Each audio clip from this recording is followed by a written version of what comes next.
Hello, Darkness family, and welcome back. Before we begin, I just want to say thank you. Your support, your kind comments, and everyone who listens from around the world have helped this channel grow into an amazing community.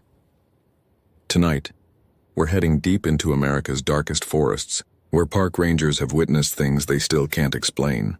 These are some of the most chilling and unforgettable stories ever experienced by the men and women sworn to protect the wilderness. So dim the lights, get comfortable, and let's step into the darkness together. My name is Thomas Edward Vance. I'm 42 years old, and for the last 14 years I've worked as a law enforcement park ranger for the U.S. Forest Service. The things I'm about to write down took place in the year 2019, inside the boundaries of the Gifford Pinchot National Forest in Washington State. I've never told this to my supervisor. I've never told it to the investigators, and I didn't even tell my ex-wife.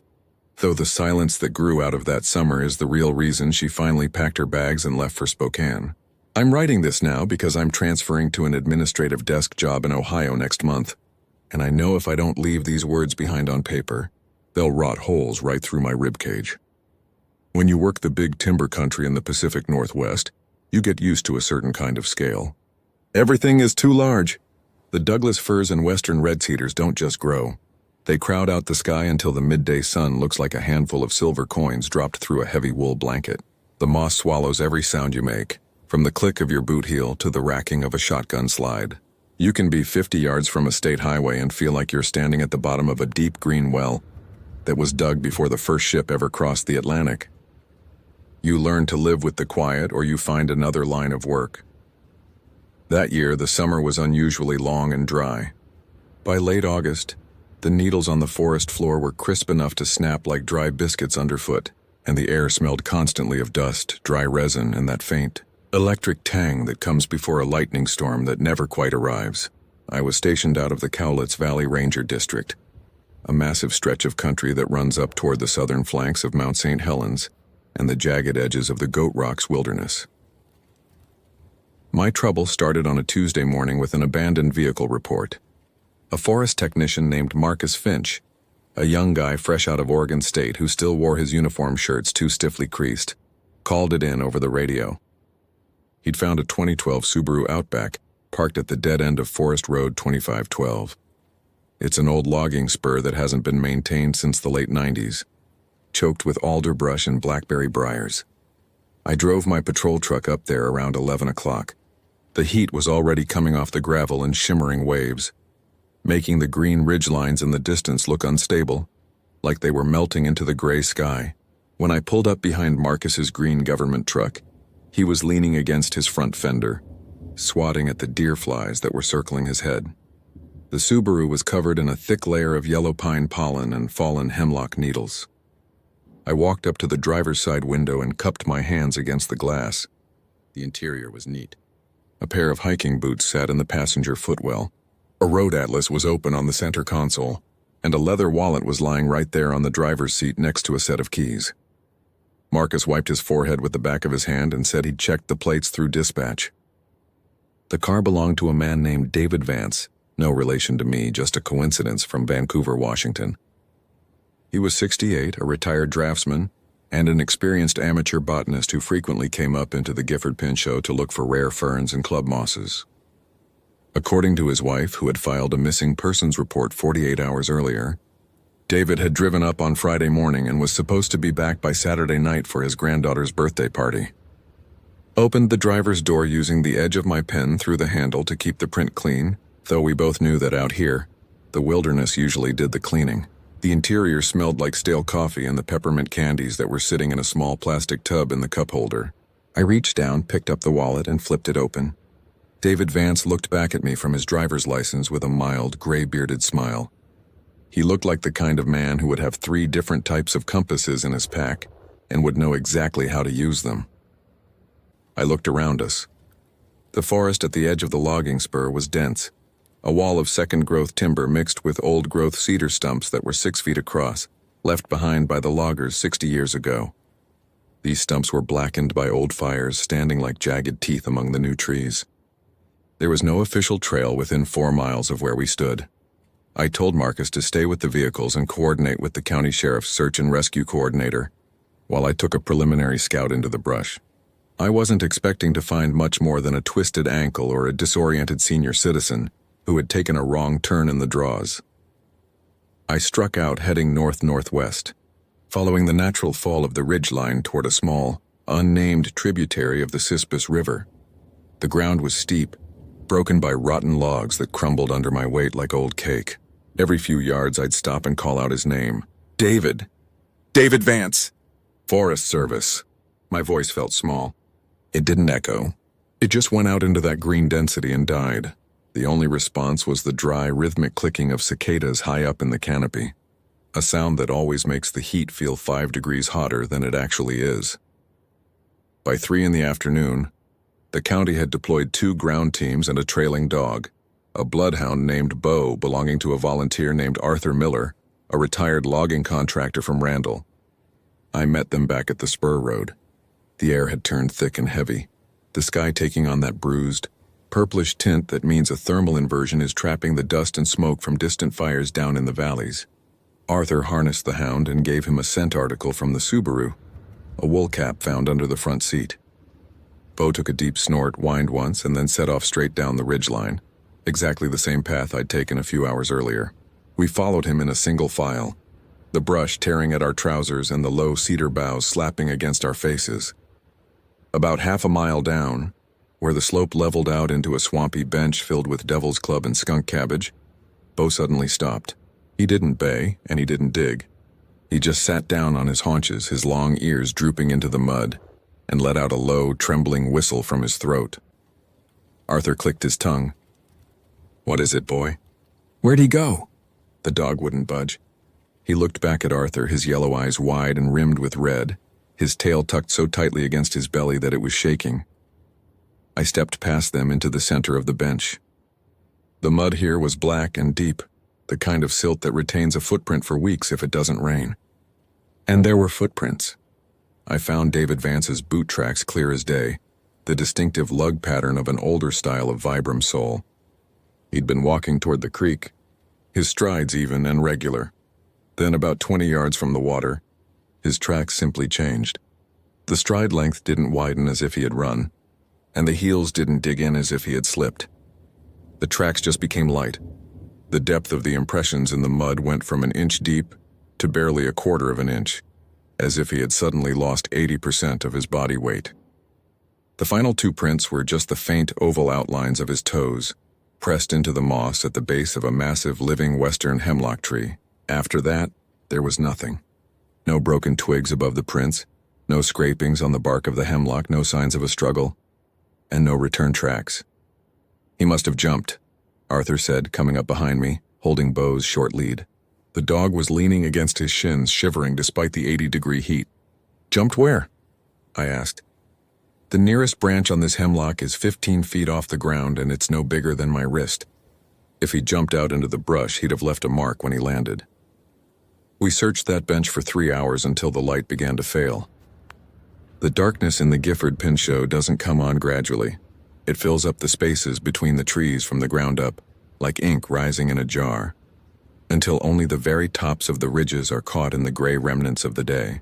We found nothing. No shreds of clothing, no dropped gear, no water bottle. Just those 2 light toe prints fading into the moss. We called off the search for the night at 8 o'clock. The sheriff's department planned to bring in a heat-seeking helicopter from the state patrol the following morning, provided the smoke from the fires further east didn't lower the visibility too much. I drove back to my station in Packwood alone. My skin felt tight from the sun and the dust, and my uniform shirt was stiff with salt. I lived in a small 2-bedroom cedar-sided house just outside the town limits, right where the trees started to climb toward the base of the mountains. It was a quiet place.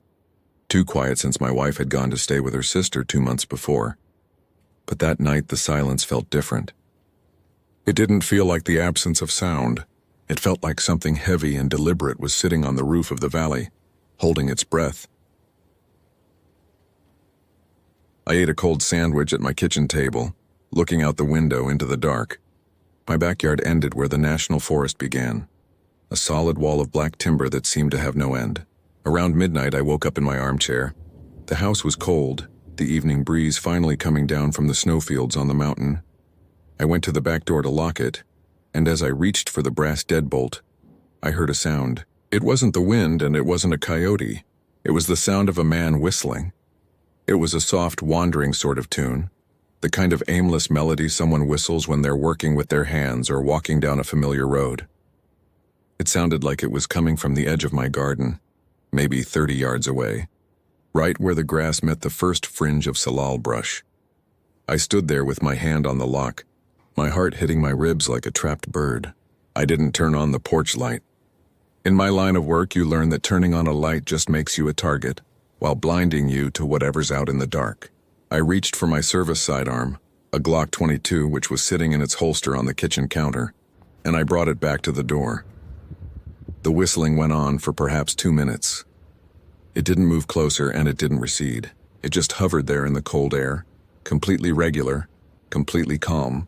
Then in the middle of a bar it stopped, not like the whistler had run out of breath, but like a record needle had been lifted off a vinyl disc.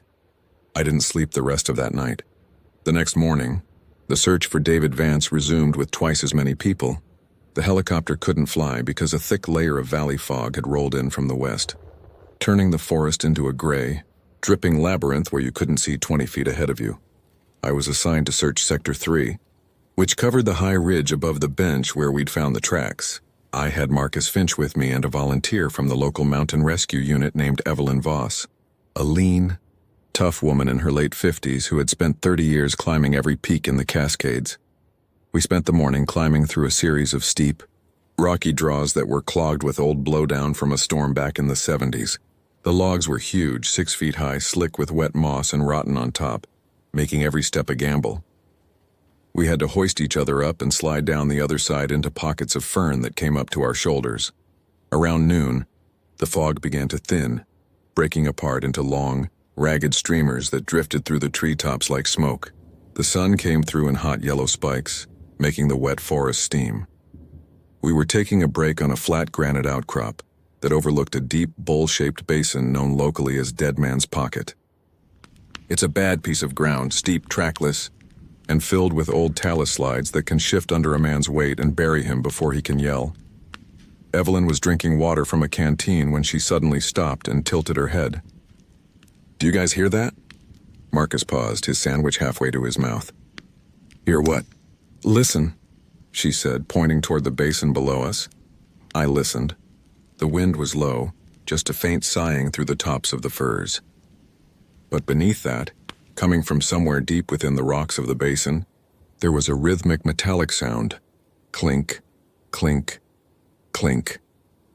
It sounded exactly like a geologist's rock hammer striking a vein of quartz, or a man using a small tool to tap against a stone. It was steady, spaced about 3 seconds apart. "Maybe he's down there," Marcus said, his voice rising with excitement. "Maybe he broke his leg and he's signaling." "David Vance didn't carry a rock hammer," I said, looking down into the gray-green depths of the basin. His wife said his pack only had a lunch, 2 water bottles, a notebook, and a hand lens for looking at moss. "He could be using a rock," Evelyn suggested. She was already standing up, strapping her pack back on. "Out here, you use what you've got." We began our descent into the basin. It was treacherous work. The slope was nearly 45 degrees, covered in loose gray shale that slid out from under our boots with a dry, rattling hiss. Every time we stopped to check the sound, it seemed to change its location. First, it sounded like it was directly below us. Then it seemed to shift 200 yards to the east, buried under a massive pile of cedar logs that had slid down the mountain years ago. By 2 o'clock, we were in the bottom of the bowl. The air down there was stagnant and hot, smelling of damp earth and rotting vegetation. The light was dim, shut out by the steep walls of the ridge and the immense trees that grew along the floor. The tapping sound had stopped. "David," Marcus shouted, his voice echoing off the rock faces above us. "David Vance, if you can hear us, make some noise."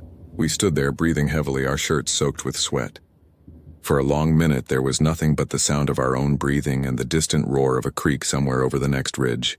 Then, from a thicket of vine maple about 30 yards away, came a response. It wasn't a shout. It was a voice, a thin, dry, older man's voice. It spoke with a slight hesitation, the way someone speaks when they haven't used their vocal cords in a long time. "I'm over here," the voice said. "By the log." Marcus started forward, but I caught him by the shoulder of his jacket and pulled him back. My grip was tight enough to make him look at me with a startled expression. "Ranger Vance?" he asked, confused. "What's wrong?" "It's him." "Wait," I said. My mouth felt dry, like I'd been chewing on ashes. "David?" Evelyn called out, her voice professional but cautious. She had her hands on her hips, her eyes scanning the vine maple thicket. "Are you injured?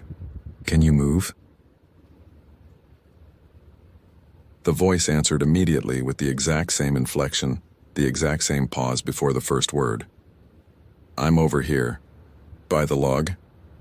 "Something's wrong with his voice," Marcus muttered, his enthusiasm disappearing. "It sounds flat, like a recording." I pulled my radio from my belt and keyed the mic. "Base, this is Sector 3.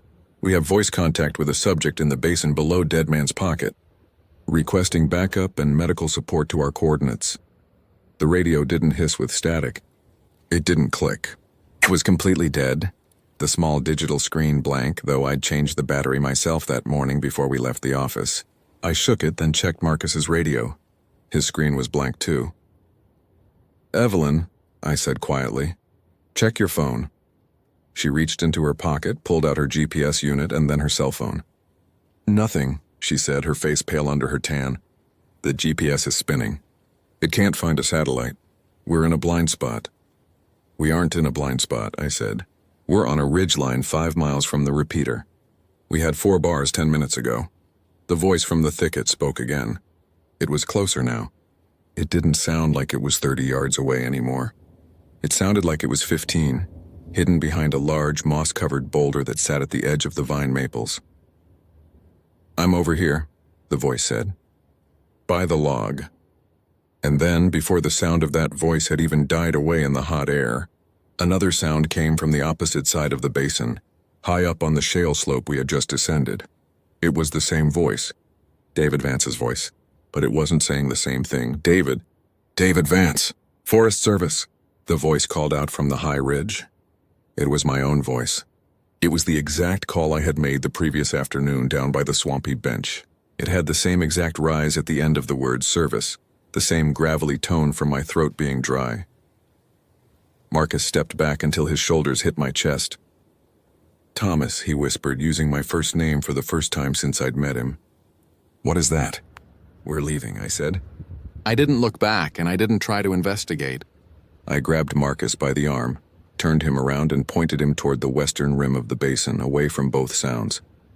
"Move now, don't run, just walk fast. Evelyn, stay behind me."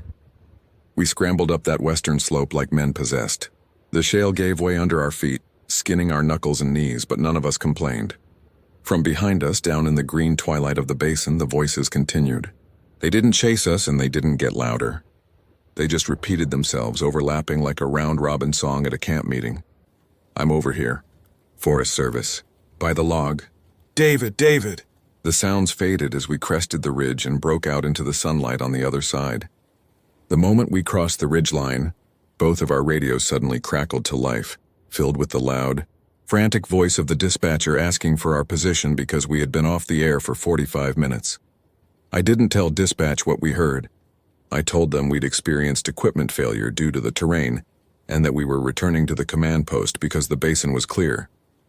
When we got back to the trucks, Evelyn didn't say a word to anyone. She just packed her gear into her personal vehicle, drove away, and 3 days later, she resigned from the mountain rescue team. She lives in Arizona now. The search for David Vance went on for 5 more days. They brought in infrared cameras. They brought in 20 more dogs, and they cleared 300 acres of brush. They never found a single trace of him. No belt buckle, no shoe, no bone. On the 6th day, a massive thunderstorm rolled in from the Pacific, dumping 2 inches of rain in 3 hours, turning the draws into torrents of liquid mud and washing away whatever tracks might have remained. The search was officially suspended. 2 weeks later, I was back on routine patrol. The forest had cooled down after the rain, the dust settled, and the air smelled of wet earth and cedar needles again. It was the kind of weather that usually makes me glad I chose this job instead of working in a factory like my father did. I was driving down Forest Road 25, a paved 2-lane road that runs north-south through the center of the district, around 2 o'clock in the morning. I was checking the gates on the secondary logging roads to ensure they were locked against wood thieves and poachers. The fog was heavy that night, drifting across the asphalt in thick white patches that reduced my visibility to 30 feet. My headlights caught the reflection of a pair of eyes at the edge of the road about 50 yards ahead. I slowed the truck down, thinking it was a black-tailed deer or an elk. As I got closer, the shape resolved itself. It wasn't an animal. It was a man. He was standing on the gravel shoulder just outside the fog line. He was wearing a red plaid flannel shirt and khaki trousers, the exact outfit David Vance had been wearing when he disappeared. He didn't have a pack, and his head was turned away from me, looking toward the dark woods. My heart went into my throat. I stopped the truck 15 feet from him, leaving the engine running and the high beams on. The white light washed over his back, showing the wet fabric of his shirt clinging to his shoulder blades. "David?" I called out through the open driver's side window. The man didn't turn around. He didn't move a muscle. He stood so still that he didn't even seem to be breathing. There was no rise and fall to his shoulders, no vapor coming from his mouth in the cold night air. Then, very slowly, his head began to tilt. Not to the side as if he were looking at me over his shoulder, but backward. His neck bent at an angle and steered around him, my tires screeching against the wet asphalt. As I passed him, I looked through the passenger window. He hadn't moved his body, but his face had turned to follow the truck. The mouth was still open, the whistling coming out of it in a high, thin shriek that sounded like steam escaping a pipe. I drove 30 miles over the speed limit until I reached the ranger station in Packwood. I went inside, locked the heavy oak door behind me, and sat in the dispatch office with all the lights on until the sun came up. I filled out my log for that night. I wrote down that I'd completed my checks of the gates and that everything was secure. I didn't mention the man on the road, and I didn't mention the sound. That was 7 years ago. Like I said, I'm moving to Ohio next month. There aren't many forests there, just cornfields and small woodlots between the towns. People tell me it's boring country, but I think I'm looking forward to boring. Sometimes, when the wind comes out of the mountains late at night and hits the windows of my house, I still hear that whistling. It's always just at the edge of the woods, right where the grass ends. I don't look out the window anymore, and I don't open the door. I just sit in the dark and wait for the sun to come up, because I know that as long as I don't answer it, it stays out there. But I often wonder about the next guy who takes my route, the one who'll be driving down Forest Road 25 in the fog, and what he'll do when he hears his own voice calling out to him from the dark.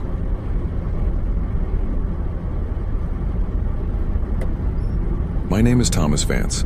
I am 42 years old, and for the last 14 years I have worked as a law enforcement ranger for the National Park Service. In the late autumn of 2018, I was stationed in the rugged, densely timbered interior of the Olympic National Park in Washington State. I'm writing this down now because the silence in my house has become too heavy to bear, and because the official incident report I filed back then is a lie. When you work for the federal government in the deep wilderness, you learn quickly that there are certain protocols for what you put on paper, and there are entirely different protocols for what you keep to yourself. But the nightmares haven't stopped, and every time the wind catches the cedar trees outside my window, I am right back in that wet, moss-choked valley, listening to something that should not exist, trying to mimic the sound of my own breath. To understand what happened, you have to understand the Hoh rainforest in November. It isn't just wet. It is a drowning kind of cold that seeps through your Gore-Tex, through your uniform, and settles directly into your bones. The canopy is so thick with Sitka spruce and western hemlock that by 3 in the afternoon, the light begins to curdle into a sickly, bruised twilight. The moss hangs from the branches in long, ragged gray strands that the locals call witch's hair. And when the fog rolls in from the Pacific, it gets trapped under that canopy, turning the entire forest into a labyrinth of shifting white walls and dripping, muffled silence. It is beautiful in a severe prehistoric way, but it is also incredibly isolating. You can be 20 feet from a paved trail and feel like you are the last living soul on a forgotten planet. My duties that season were fairly standard. I spent most of my days clearing deadfall from the backcountry trails, checking on the remote shelters and making sure the late-season backpackers hadn't gotten themselves into trouble. Most people don't realize how vast the Olympic interior is. It's nearly 1 million acres of roadless terrain, scored by deep river valleys and ringed by jagged glacier-carved peaks. If someone decides to walk off the path out there, they aren't just lost. They are absorbed. It all started on a Tuesday, the 6th of November. The sky had been the color of wet slate all morning, pouring down a steady freezing drizzle that made the soles of my Danner boots slick on the muddy trail. I had spent the first half of my shift checking the perimeter of the Hoh River Trail, about 5 miles in from the visitor center. The park was virtually empty.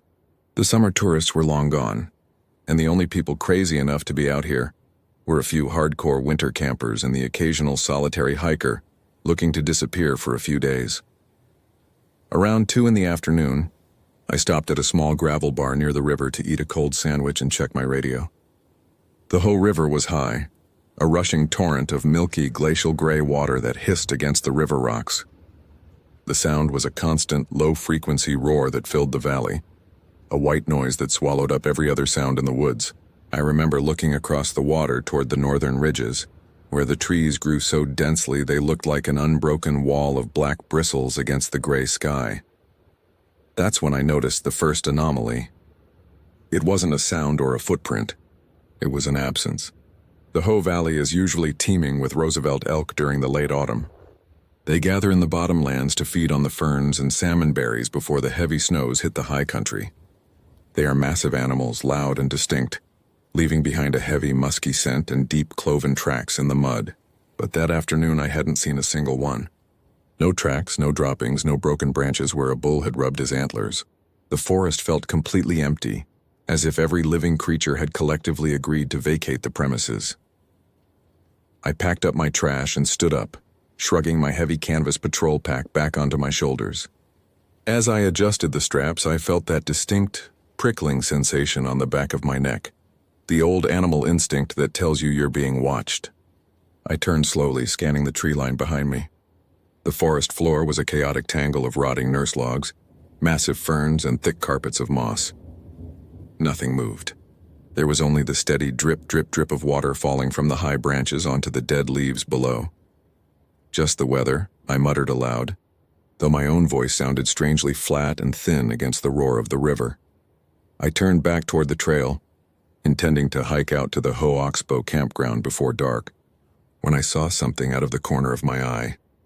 About 30 yards off the main trail, deep in an area of old-growth cedar that had been partially cleared by a windstorm years ago, there was a flash of color that didn't belong in the Pacific Northwest woods. It was a bright synthetic blue. In my line of work, that color usually means one of two things: a discarded tarp from an illegal campsite or the jacket of an injured hiker.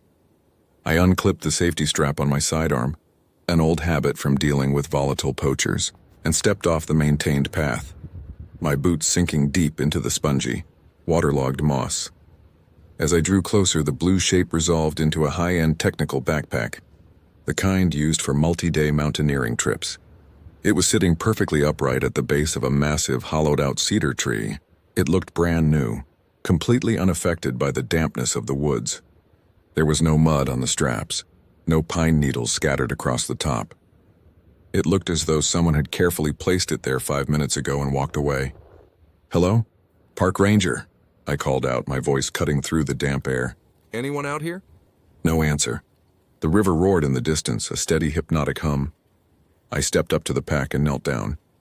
It was an Osprey brand pack, heavily loaded and tightly cinched. I reached out and touched the nylon. It was dry. That detail hit me like a splash of cold water. It had been drizzling continuously since sunrise, yet the fabric of this backpack hadn't absorbed a single drop of moisture. I looked up at the canopy. The cedar branches above were thick, but not thick enough to keep a steady rain from soaking something left out in the open for hours. I unzipped the top compartment.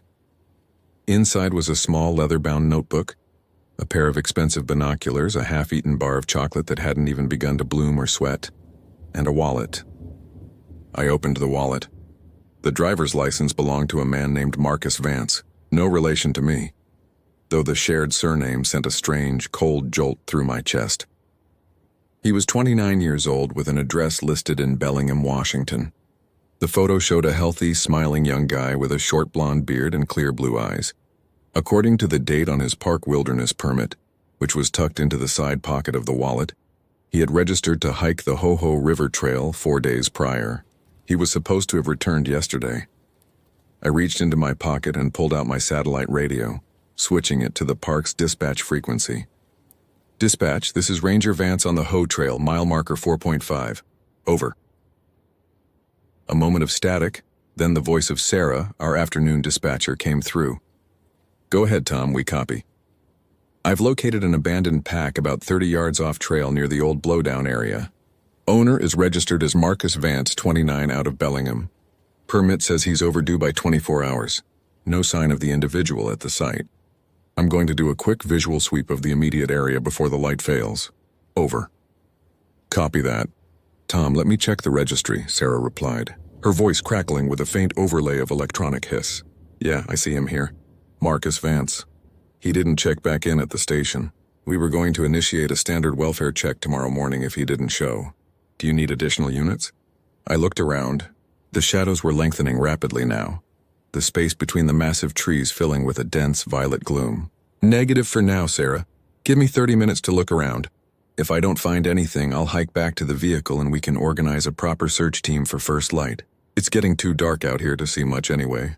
Roger that, Tom, standing by. Be careful out there. I clipped the radio back to my shoulder strap and took a deep breath. The air smelled of wet earth, decaying cedar, and something else, something faint and metallic, like the smell of an old copper coin held in a sweaty palm. I began to walk a slow, spiraling perimeter around the hollow cedar tree, keeping my eyes glued to the ground. In the Hoe, the ground is so soft that anyone walking through it leaves an indelible trail. If Marcus Vance had walked away from his pack, he would have left deep heel marks in the moss, broken ferns, or disturbed soil. But there was absolutely nothing. The moss around the backpack was perfectly pristine, upright, and springy, showing no signs of compression whatsoever. It was as if the pack had been dropped from the sky, or placed there by someone who didn't touch the ground. I pushed further into the timber, my flashlight cutting a bright, clean beam through the gathering dusk. The beams of my light caught the pale, ghostly trunks of the red alders that grew in the swampy bottoms. The silence here was different. The roar of the river was beginning to fade behind a low ridge, replaced by a stillness so absolute that I could hear the tiny, rhythmic click, click, click of the flashlight's internal electronics. "Oh, Marcus," I shouted, turning in a slow circle. "Marcus Vance. If you can hear me, make some noise." The woods swallowed my voice. There was no echo, no answering cry, just that heavy, wet stillness. I walked another 50 paces, my boots squelching softly in a patch of black mud between two massive hemlock roots. I stopped and shined my light down. There, in the middle of the mud pit, was a single footprint. I bent down to examine it. It was a boot print, clearly made by a modern hiking sole matching the size you'd expect for a man of Marcus's height. It was pressed deep into the mud, the edges sharp and clean, but as I studied it, a cold, unnatural weight settled in my stomach. There was only one print. The mud pit was about 6 feet wide and 4 feet across. To get into the middle of it and leave that single, deep impression, a man would have had to leap from the dry moss, land perfectly on one foot, and then vanish into thin air. There were no incoming tracks leading to the edge of the mud, and no outgoing tracks on the other side. Just one solitary, deep indentation of a left boot, right in the dead center of the black ooze. I stood up, my heart beginning to thud a little harder against my ribs. I've seen a lot of weird things in the woods. Confused hikers who walked in circles until they lost their minds. Illegal mushroom harvesters who hid in the brush. But this didn't make any sense. The physics of it were wrong. I turned back toward where I thought the backpack was, but in the dark, the forest had changed. Every massive cedar looked identical to the last. The fog was beginning to drift down from the high ridges now, a cold white vapor that twined through the branches like fingers. It moved with an unnatural speed, filling the spaces between the trees until my flashlight beam began to bounce off the moisture, blinding me with its own reflection. I reached for my radio. "Dispatch, this is Tom. I've found a single track but no sign of the subject. Fog is rolling in heavy, and visibility is down to less than 10 feet. I'm breaking off the search and heading back to the trail. Over." There was no answer, just a loud rhythmic static that sounded like someone tearing wet cardboard. Sht, sht, sht. "Dispatch, this is Ranger Vance. Do you copy?" Over. The static shifted. The tearing sound stopped, replaced by a low rhythmic thumping like a heavy heartbeat. Thump, thump, thump. It wasn't coming from the radio speaker. It was coming from the ground beneath my feet. I froze, holding my breath. The vibration was faint but undeniable. It felt like something massive was moving deep underground, or perhaps far off through the fog, walking with a heavy, deliberate stride that shook the waterlogged earth. Then, the radio crackled to life. But it wasn't Sarah's voice. It was a voice that sounded exactly like mine. "Dispatch, this is Tom," the radio said, the tone perfectly mimicking my own flat Western Washington drawl. "I've found him. He's fine. We're heading out together now, over." My hand shook so badly I nearly dropped the unit. I pressed the talk button, my knuckles white. Sarah, do not copy that." "That wasn't me. This is Tom. I'm alone at mile 4.5. "Do you copy?" Nothing but that tearing static. "Shh, shh, shh." I clipped the radio back to my chest, my breath coming in short, ragged gasps. The cold air burned my lungs. I knew I needed to get back to the main trail immediately. I oriented myself toward where the river should be, using the faint, distant murmur of the water as a compass, and began to walk quickly, my flashlight cutting a frantic path through the swirling white fog. The forest seemed to have grown denser, the branches of the hemlocks reaching out like webbed hands to snag at my jacket and face. Every time a twig snapped beneath my feet, the sound seemed to echo back to me from 3 different directions. The fog was so thick now that I couldn't see the ground beneath my knees. I was walking on a mattress of gray shadow, blind and terrified. After what felt like an hour of frantic walking, I realized the sound of the river wasn't getting louder. It was fading. I had gone the wrong way. In the fog and the dark, my internal compass had completely spun out. I was deeper in the interior now, away from the river, up in the trackless ridges where the old growth grew so old and large that the trees looked like ancient monuments. I stopped to catch my breath, leaning my back against the rough bark of a massive Douglas fir. I turned off my flashlight for a second to save the battery and to let my eyes adjust to the darkness. That was a mistake.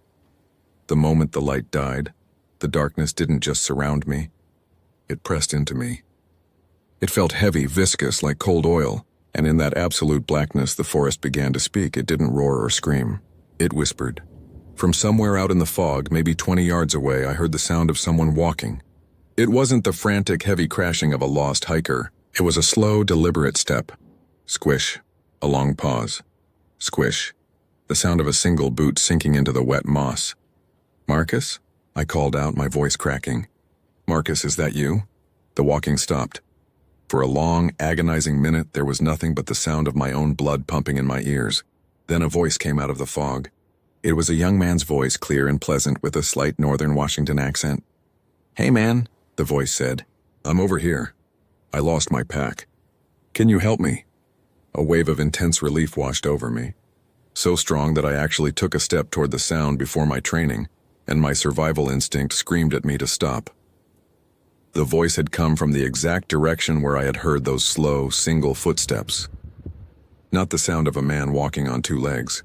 The sound of a single foot stepping, pausing, then stepping again. "Marcus?" I said, reaching down to unholster my Glock 22. "Stay right there. Don't move. I'm going to turn on my light." "Don't turn on the light," the voice replied instantly. The tone hadn't changed. It was still casual, friendly, like a guy talking to a buddy at a bar. "The light hurts. Just come over here." I'm right by the big tree. I didn't listen. I flicked the switch on my flashlight, throwing the bright beam into the fog. The white wall illuminated, revealing nothing but the gray trunks of the trees and the swirling vapor. But where the beam hit the ground, about 15 yards away, I saw something that made my throat close up. It was a man's leg. Just one. It was wearing a gray hiking pant tucked into a high-end leather boot.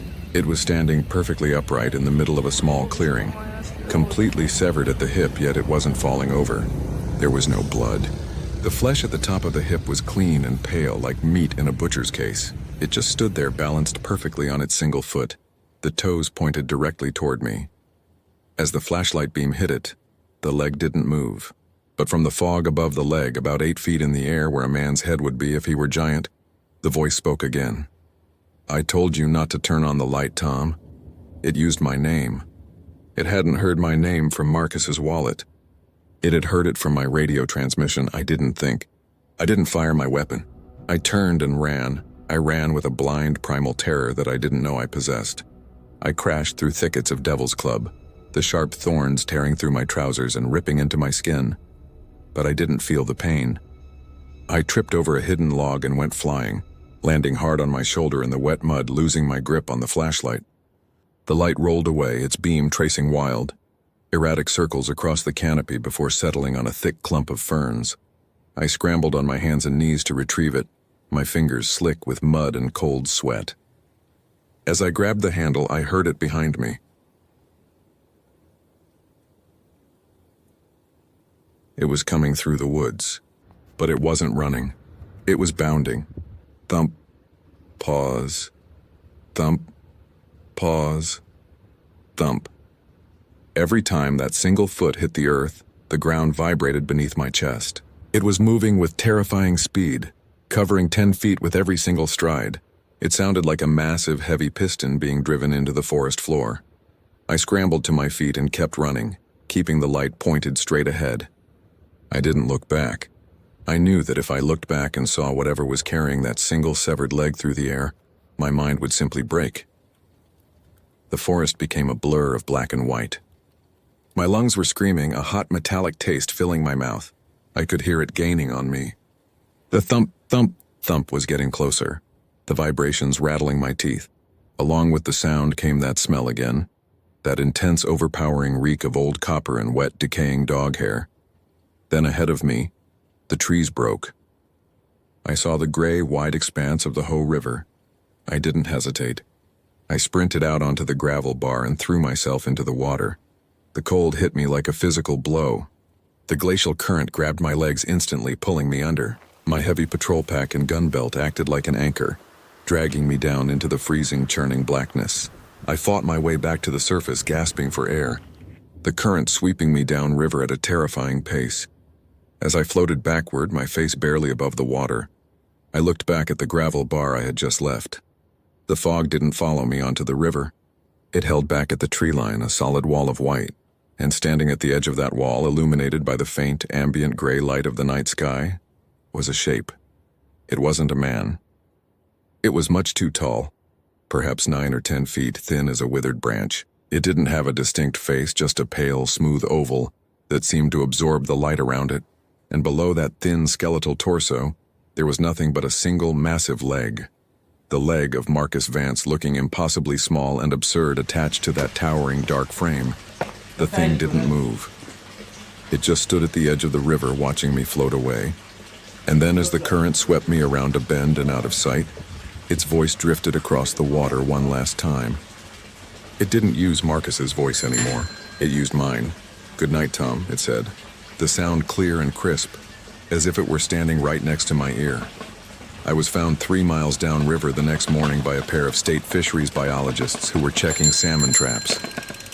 I was suffering from severe hypothermia, a dislocated shoulder, and dozens of deep lacerations from the Devil's Club. They told me I was lucky to be alive. The official report says that Marcus Vance is still listed as a missing person. They found his backpack exactly where I reported it, but they never found any other trace of him. No tracks, no clothing, nothing. The search was officially called off after 6 days due to heavy snows in the high country. I resigned from the National Park Service 3 weeks later. I moved east, away from the coast, away from the giant trees and the moss and the fog. I live in a small town in eastern Washington now, where the country is dry and flat and you can see for miles in every direction. But I still don't go out after dark. And every time my phone rings from an unknown number, or every time I hear a rhythmic, heavy thumping outside my house during a storm, I pray to God that it's just the wind, because I know that out there in the deep woods there is something that has my voice, and it's still waiting for the rest of me. I work as a backcountry law enforcement ranger for the National Park Service in the state of Montana, which is where I still live today, though I no longer patrol the high country. The events I'm about to describe occurred in the late summer and early autumn of 2019, specifically within the rugged, wind-scoured northern reaches of Glacier National Park, bordering the Blackfeet Indian Reservation. I am writing this down not to seek attention or to validate some wild conspiracy, but because the weight of keeping this to myself has started to erode my sleep, and because the official report buried in the regional office archives in Omaha is nothing more than a sanitized exercise in bureaucratic misdirection. When you wear the green and gray uniform, you learn that there are the things you can explain to a tourist, and then there are the things you only talk about with the old-timers over a lukewarm pot of coffee after the station doors are locked for the night. This is the truth of what happened out on the Belly River Trail, and why I can no longer look at the high, barren ridges of the Rocky Mountains without feeling a cold, hollow dread open up in the center of my chest. To understand the isolation of the Belly River District, you have to understand how the geology of northern Montana shapes the human mind. The mountains up there don't roll. They rise like massive gray-toothed walls straight out of the prairie, carved by ancient glaciers into sheer vertiginous drop-offs that make you feel incredibly small and entirely disposable. By late September, the summer crowds have vanished, leaving only the hardiest long-distance hikers in the quiet, heavy onset of the seasonal transition. The air becomes crisp, carrying the sharp, sweet scent of dying cottonwood leaves, the musk of subalpine fir, and the distinct metallic tang of early-season snow lingering on the upper peaks. The wind is a constant companion up there, whistling through the deep limestone canyons with a low, hollow moan that can sound uncannily like a human voice if you listen to it for too long. It is a place of immense, stark beauty, but it is also a landscape that does not care if you live or die. My assignment during that particular September was to conduct late-season trail maintenance, check the backcountry campsites for food storage compliance, and prepare the remote ranger cabin near the Canadian border for winter shuttering. It was lonely work, but I preferred it that way. I had spent 6 years in the Park Service, transitioning from a desk job in Denver to the field because I wanted the quiet. I wanted the space where the only noise was the crunch of my own boots on dry shale and the occasional chatter of a Clark's nutcracker in the pines. But that year, the quiet felt different. It felt heavy, like the atmosphere before a massive thunderstorm, even on days when the sky was a brilliant, cloudless blue. The trouble began on a Thursday, the 19th of September. I had spent the morning clearing deadfall from a section of the trail near Elizabeth Lake. The sun was warm for autumn, but down in the shadow of the peaks the air remained stubbornly cold, smelling of damp earth and rotting pine needles. Around noon I took a break on a flat boulder overlooking the water. The lake was a deep, impossible turquoise, fed by glacial silt, its surface so still it looked like a sheet of polished glass. There was no wind down in the basin, and the silence was absolute. So absolute that the sound of a dry twig snapping several hundred yards up the ridge sounded like a rifle shot. I stopped chewing my apple and listened. In Glacier, your first instinct is always bears. We had a healthy population of grizzlies in the valley, and by late September they were in hyperphagia, desperately searching for berries and carrion to fatten up for the winter. I slowly reached down and touched the canister of bear spray holstered on my hip. Then my hand drifted to my duty belt where my Sig Sauer 9mm sat. I scanned the dense thicket of slide alder and lodgepole pine that choked the slope above the lake. Nothing moved. The gray trunks of the trees stood like bars on a cage. But as I watched, I noticed a strange pattern in the vegetation. About 50 yards up the slope, a line of fireweed, bright pink wildflowers that had gone to cottony white seed, was flattened. It wasn't trampled in the way a heavy grizzly or a bull elk would trample it, leaving deep muddy gouges and broken stalks. Instead, the plants were neatly bent over, all facing the same direction, as if a giant, invisible roller had been gently passed over them. I stood up, stepped off the main trail, and began to make my way up the steep slope, my boots slipping slightly on the loose scree. When I reached the patch of fireweed, I knelt down to examine the ground. The soil here was a dark, rich loam, kept moist by a small underground spring. There were no tracks, no claw marks, no hoof prints, no boot soles. But the stalks of the fireweed weren't broken. They were merely bowed, their roots still firmly anchored in the earth. I reached out and touched one. The plant was cold, and as I released it, it didn't spring back up. It remained bent as if some heavy, unseen weight was still pressing down upon it. A sudden draft of cold wind swept down from the high col above, rattling the dry leaves of a nearby aspen stand. The sound was sharp like a collective gasp. I shivered, adjusting the collar of my uniform jacket, and looked around. The forest here felt incredibly dense, the branches of the Douglas firs weaving together to block out the midday sun, casting long, dark shadows that seemed to stretch toward me. I felt that old primitive instinct, the sensation of being watched by something that understood the terrain far better than I did. "Ranger service," I called out, my voice sounding flat and strangely muffled in the thick timber. "If anyone's up there, you need to stay on the designated trail." No one answered. The only sound was the distant, rhythmic rushing of the outlet creek flowing from the lake. I shook my head, chalking the flattened plants up to a localized downdraft or perhaps a strange, swirling wind pattern off the ridge, and turned back toward the lake. I reached the Elizabeth Lake cabin, a small, historic log structure used by patrollers, just as the sun was dipping behind the western wall of the valley. The shadow of the mountain fell across the cabin like a heavy gray curtain, bringing an immediate bone-chilling drop in temperature. I walked onto the small porch, unlocked the heavy wooden door, and stepped inside.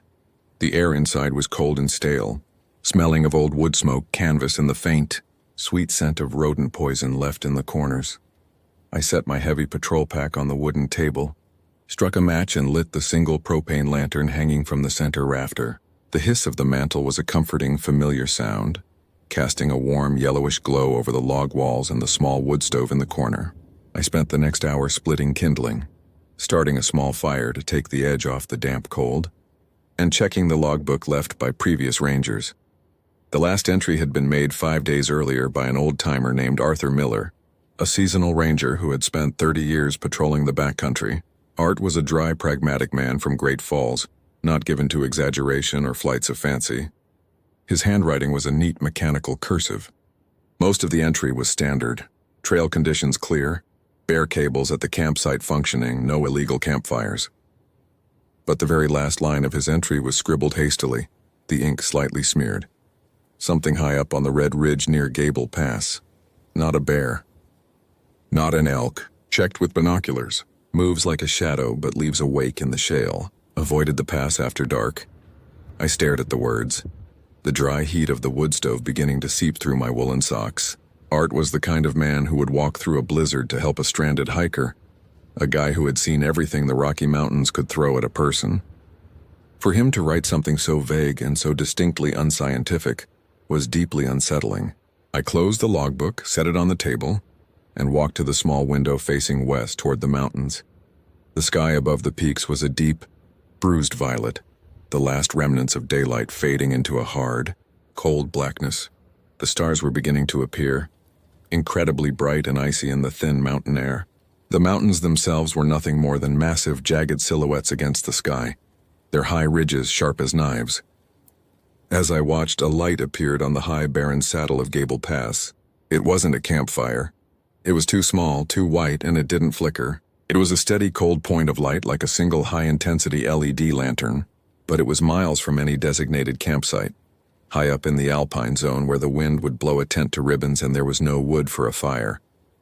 The light was moving. It didn't bounce with the rhythmic, uneven stride of a hiker wearing a headlamp. It slid. It moved horizontally along the sheer, crumbling face of the red argillite ridge, moving with an unnatural smoothness, covering hundreds of yards in a matter of seconds before vanishing behind a shoulder of rock. I reached for my binoculars, but by the time I adjusted the focus in the dark, the ridge was empty. There was only the black rock and the cold stars. Just a mountaineer, I told myself, though I knew the terrain up there was nearly impassable after dark. Someone caught out late trying to find a bivouac. I lay down on the narrow cot that night, but sleep was hard to find. The wind picked up around midnight, howling through the chimney of the wood stove with a low, whistling moan that kept me on the edge of consciousness. Every time the cabin groaned under a particularly strong gust, I found myself listening for something else, the sound of footsteps on the porch, or a hand brushing against the rough log walls. The next morning, the sky was a pale, washed-out gray, covered by a high layer of cirrus clouds that signaled an approaching front. The temperature had dropped significantly, and my breath plume rose in white clouds inside the unheated cabin. I made a quick pot of coffee, packed a light day pack with water, my radio, first aid kit, and my sidearm, and set out toward Gable Pass. I told myself I was just doing a standard patrol of the high trail, but deep down I wanted to see what Art had been looking at, and I wanted to find whoever had been carrying that light on the ridge the night before. The trail up to the pass was steep and grueling, climbing through thick stands of stunted subalpine fir and Engelmann spruce. before breaking out into the open, rocky barrens above the tree line. The ground here was a landscape of red and green argillite shale, loose and sliding underfoot. The wind was ferocious, coming off the divide in great, freezing gusts that forced me to lean my body weight forward just to keep my balance.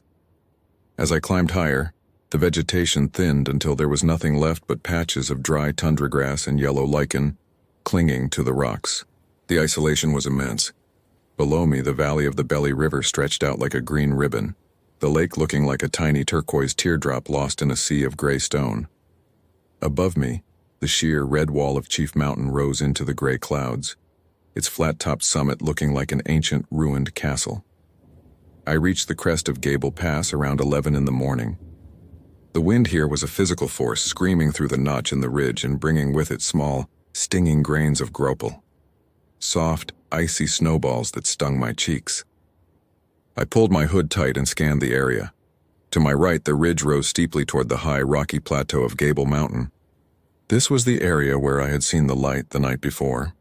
The slope was a steep angle of loose red shale, nearly 50 degrees, dropping off into a sheer cliff face that fell 1,000 feet into the valley below. No human could walk across that slope without a rope harness and ice axes, let alone glide across it in the dark. I stepped off the trail and began to walk along the crest of the ridge, my eyes scanning the ground. The wind had blown most of the loose dust away, leaving only the hard, fractured shale. I walked for about 15 minutes, my heart hammering against my ribs from the altitude and the cold, when I found the first sign that someone, or something, had been there. It wasn't a footprint. It was a line of cleared stone, in the middle of the red shale slope, where the rocks lay in a chaotic, overlapping shingle. There was a path about 3 feet wide where every single stone had been turned over. The underside of the argillite rocks in this valley is a bright, unweathered orange-red, protected from the sun and rain. This path looked like a bright, burning orange stripe cut directly through the dull, weathered red of the slope. Every stone in this path had been flipped, revealing its bright underbelly. I knelt down at the edge of the path, balancing carefully on the steep slope. I reached out and touched one of the flipped stones. It was cold, but as I lifted it, I realized how heavy it was. To flip these rocks, some of them the size of dinner plates and weighing 30 or 40 pounds, would require immense physical effort. And yet, they had been turned over with incredible precision, laid out in a neat, continuous line that stretched up the steep slope toward the high cliffs of Chief Mountain. There were no tool marks, no scrapes from a crowbar or a shovel. It looked as though something had simply run a massive, heavy finger along the slope, turning the earth over as easily as a plow through soft soil. I stood up, the wind nearly knocking me off my feet, and looked up the line. It ran straight up the vertical face of the ridge, disappearing into a narrow, dark crevice in the limestone cliffs above. The crevice was nothing more than a black slit in the rock, perhaps 2 feet wide, completely inaccessible to anyone without climbing gear. I pulled my radio from my chest harness and keyed the mic. "Dispatch, this is Ranger Vance on the Gable Pass Trail. Do you copy? Over." A moment of static, then the voice of Dave, the morning dispatcher at the St. Mary Ranger Station, came through. His voice was thin and distant, broken by the interference of the high peaks. "Go ahead, Evelyn. We copy you. What's your status?" "I'm at the summit of Gable Pass," I said, my voice shaking slightly from the wind. "I'm looking at some unusual trail disturbance on the ridge south of the pass. Looks like a significant amount of rock has been displaced. I'm also checking on a report of a light on the ridge last night. Are there any registered climbing parties in the Chief Mountain or Gable area? Over." There was a long pause, during which the static on the radio seemed to take on a rhythmic, pulsing quality, like the sound of someone breathing heavily into a microphone. "Evelyn, say again?" Dave's voice came back, much fainter now. "You're breaking up. We have no registered parties in that sector. The area is closed to overnight camping above the tree line. Repeat, no registered parties. Are you experiencing weather? Over." "Copy, Dave," I said, squinting up at the dark crevice in the limestone. "The weather is deteriorating. High wind and grapple. I'm going to do a quick check of the lower ridge and then head back down to the cabin. I'll check in again when I reach timberline. Over." "Roger that, Evelyn. Keep your head down. It's supposed to freeze tonight. St. Mary out." I clipped the radio back to my harness. I stood there on the high ridge, the cold wind whipping my jacket around me. looking at that orange stripe in the red stone. Every logical part of my brain told me to turn around, to hike back down to the warm cabin, to write this off as a strange geological anomaly, a rock slide that had somehow occurred in a perfect, straight line. But there was a cold, hard knot of curiosity in my stomach, a feeling that if I didn't look closer now, I would never sleep soundly again. I began to walk along the edge of the orange path heading toward the limestone cliffs. The slope became steeper, the loose shale sliding away beneath my boots and tumbling into the abyss below. I had to use my hands gripping the cold, sharp edges of the rock to keep from falling. As I drew closer to the base of the cliffs, the wind seemed to die down, blocked by the massive wall of stone above me. In the sudden silence, the sound of my own breathing was loud, ragged, and wet. The air here smelled different. It didn't smell like the clean alpine wind of the high country. It smelled old. It smelled of wet, stagnant water, of decaying moss, and of something faint and metallic, like the copper smell of fresh blood. I stopped about 10 feet from the dark crevice in the rock. The opening was narrow, a vertical crack in the gray limestone that seemed to go deep into the heart of the mountain. The edges of the rock around the opening were smooth, almost polished, as if something soft and heavy had rubbed against them repeatedly over many years. "Hello?" I called out. The sound of my voice went into the crack and didn't return. There was no echo. The darkness inside the crevice seemed to swallow the sound entirely. I reached for my flashlight, unclipped it from my belt, and shined the bright LED beam into the opening.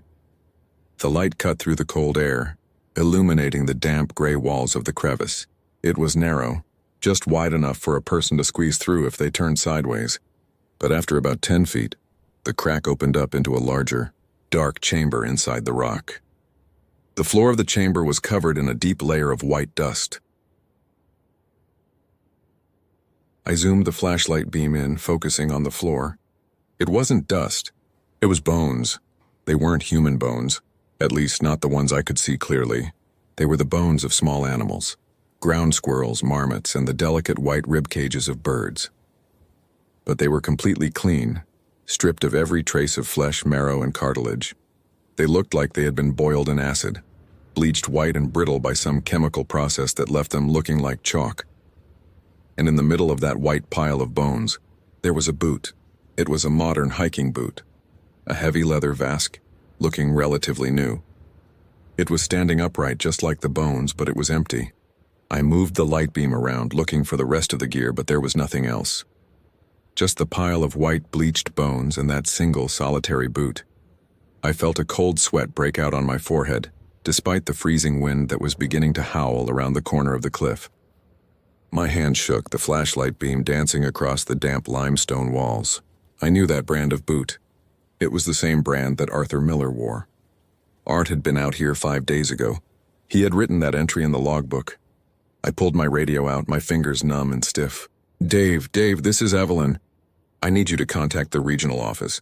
I need a search and rescue team dispatched to Gable Pass. I found what looks like personal gear in a crevice on the high ridge. Dave, do you copy? Over. No response. Just that heavy rhythmic static. Shh. Shh. Shh. Then, the static stopped. The silence that followed was absolute, more terrifying than any sound. I stood there holding the radio to my ear, my eyes fixed on the dark crevice. And then from deep within the black chamber, past the pile of white bones and the empty boot, I heard a sound. It wasn't a growl. It wasn't a scream. It was the sound of a stone being turned over. Clack. A heavy, deliberate sound, the sound of shale shifting against shale. It was followed by another clack. Something was moving inside the crevice, coming toward the opening. It wasn't walking on 2 legs, and it wasn't crawling like an animal. The sound of the rock shifting was too rhythmic, too smooth, like a heavy weight being dragged across a tiled floor, pausing after each movement. I took a step back, my boot slipping on the loose shale. I nearly lost my balance, my arm swinging wild to catch myself on the rough limestone wall. The sharp rock tore through my glove, cutting into my palm, but I barely felt it. My eyes were locked on the narrow opening of the crevice. The smell of copper and wet decay grew suddenly stronger, so thick I could taste it in the back of my throat. The air coming out of the crack felt warm, not the healthy, living warmth of a denning animal, but a damp, feverish heat that felt unnatural in the freezing alpine air. I shined the flashlight directly into the opening. A shape was emerging from the darkness of the inner chamber. It didn't have a face. In the bright beam of the LED, I saw what looked like a massive, thick column of pale, muscular flesh, gray-white like the belly of a dead fish.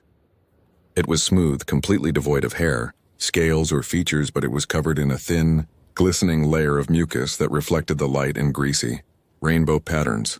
The column of flesh was squeezing through the 2-foot-wide crack, its soft body distorting and flattening itself to fit through the narrow opening. As it moved, it didn't use limbs. It seemed to expand and contract, pulling itself forward with an undulating, rhythmic motion that was sickeningly fluid. And as it squeezed through the opening, the gray-white flesh began to change.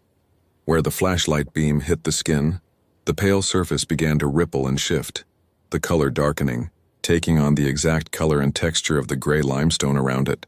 In a matter of seconds, the portion of the thing that had emerged into the daylight was virtually invisible, its skin mimicking the rough, fractured rock so perfectly that my eyes couldn't track its edges. Only the wet, glistening shine of the mucus and the faint, shifting outline of its mass told me it was still there. It was only 5 feet from me now. I didn't scream. I didn't draw my weapon. The sheer, unnatural wrongness of what I was seeing paralyzed my mind, freezing my muscles. The thing was completely silent, making no sound other than the soft, wet slither of its flesh against the rock, and then, from the center of that featureless, shifting mass, a voice spoke. It wasn't a human voice, not really. It sounded like a recording of a voice played through a cheap, tinny speaker with a slight delay, as if the words were being constructed from pieces of old sound. It was Arthur Miller's voice, but the cadence was all wrong. The syllables stretched and flat. "Evelyn," the voice said, "it's cold up here. Come inside." The words didn't come from a mouth. There was no opening in the flesh, no teeth, no lips. The sound simply vibrated out of the wet, gray skin, a hollow resonance that seemed to shake the air around me. That sound broke my paralysis. I turned and threw myself down the steep shale slope. I didn't care about the cliffs. I didn't care about the loose rock. I slid, scrambled, and tumbled down the red mountain, my boots kicking up clouds of dust and stone. I fell repeatedly, my hands and knees slamming into the sharp shale, but the pain was nothing compared to the primal, desperate need to get away from that gray stone wall. Behind me, I heard the sound of the mountain shifting. It wasn't a rock slide. It was a rhythmic, heavy thudding, the sound of something massive bounding down the slope after me. Every time it hit the earth, the ground vibrated, a low-frequency hum that I could feel in the soles of my feet. It was moving with terrifying speed, covering ground that would take a human hours to traverse in a matter of seconds. I didn't look back.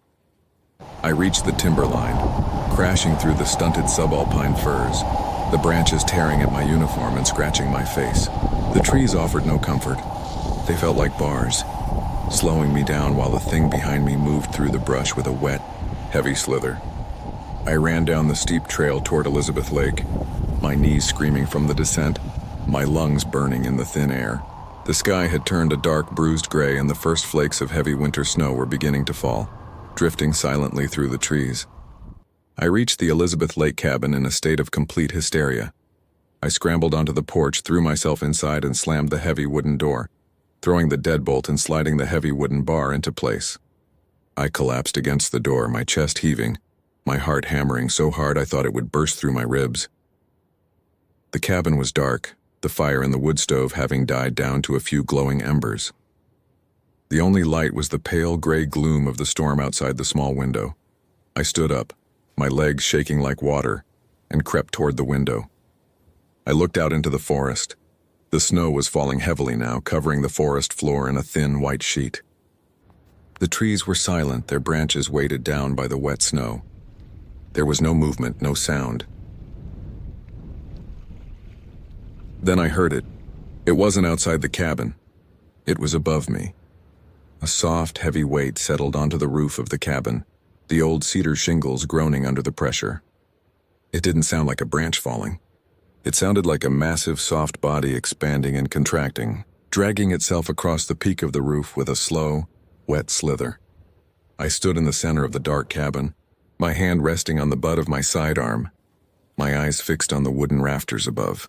The ceiling groaned, a small trickle of dust and dried moss falling from the cracks between the logs, landing softly on the wooden floor. The thing stopped directly above where I was standing.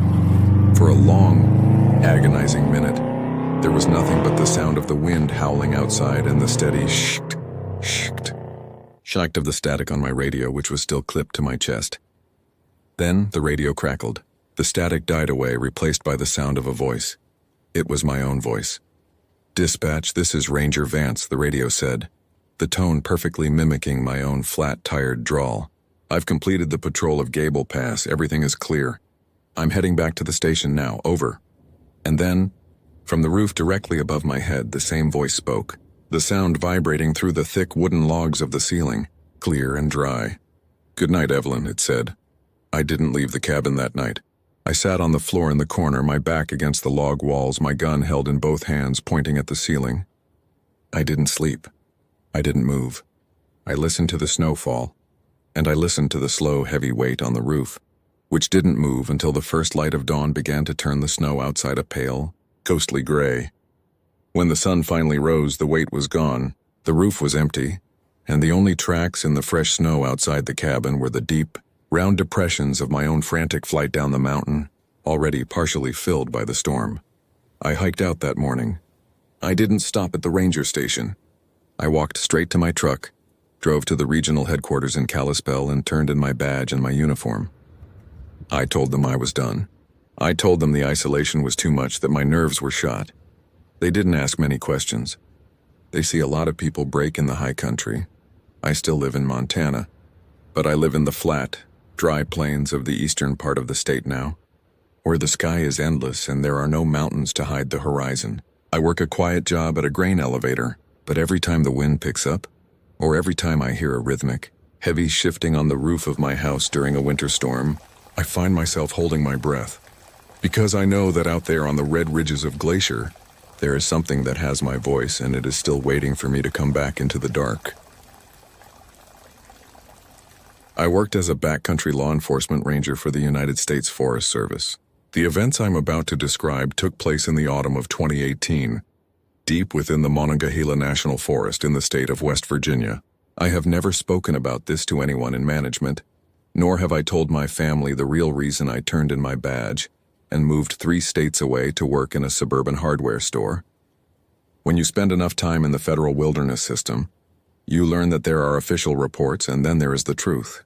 The official reports are neat, typed on clean white paper and attributed to known variables like hypothermia, animal attacks, or disorientation.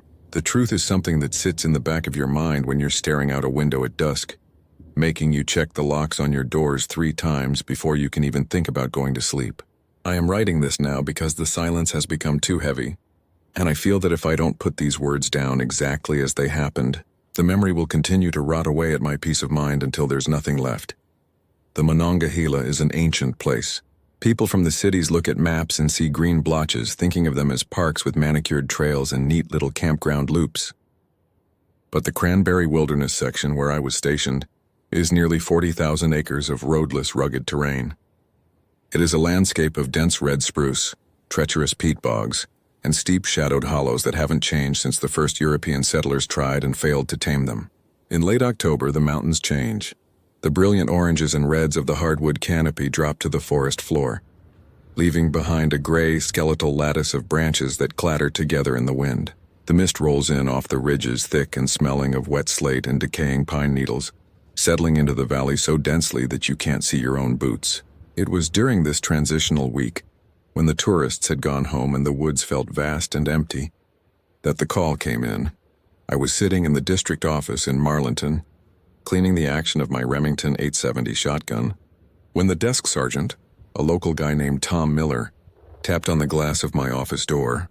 He told me that a truck had been spotted parked at the gate of Forest Road 102, out past the Williams River. It had been there for 4 days unmoved, which wasn't a crime in itself, but the local sheriff's department had run the plates. It belonged to Silas Deaver. Silas was 72 years old, a retired coal miner from over in Webster Springs and a man who knew those woods better than most of the rangers on payroll. He was a traditional Appalachian woodsman who hunted ginseng in the late summer and tracked a deer in the fall. He wasn't the type to get lost, and he certainly wasn't the type to leave his customized Ford F-150 unlocked with his wallet sitting right on the dashboard. Drove out there alone because the district was short-staffed that afternoon. The drive took nearly an hour, the gravel roads twisting higher into the ridges until the radio static from the local AM station gave way to pure white noise. The sky was the color of a wet sidewalk, lowering itself over the peaks until the tops of the spruce trees were swallowed by the clouds. When I pulled up behind Silas's truck, the isolation hit me like a physical weight. The silence of the Monongahela at that altitude is different from any other silence I've encountered. It isn't the absence of sound. It's a heavy, expectant quiet, as if the trees are holding their breath, waiting for you to leave. I got out of my patrol vehicle, the cold air immediately biting into my neck. I walked over to the old Ford. The driver's side window was rolled down about 2 inches. I peered inside and saw exactly what Tom had described. A leather wallet, a half-eaten pack of wintergreen lifesavers, and a set of keys sitting in the cup holder. On the passenger seat lay a soft rifle case. I zipped it open through the window gap using a long piece of wire from my utility kit. Inside was his Winchester .30-30. That was the first detail that made my stomach tighten. A man like Silas Deaver does not walk into the deep hollows of the cranberry wilderness without his rifle, especially not in late October when the black bears are foraging aggressively before winter. I stepped back from the truck and scanned the tree line.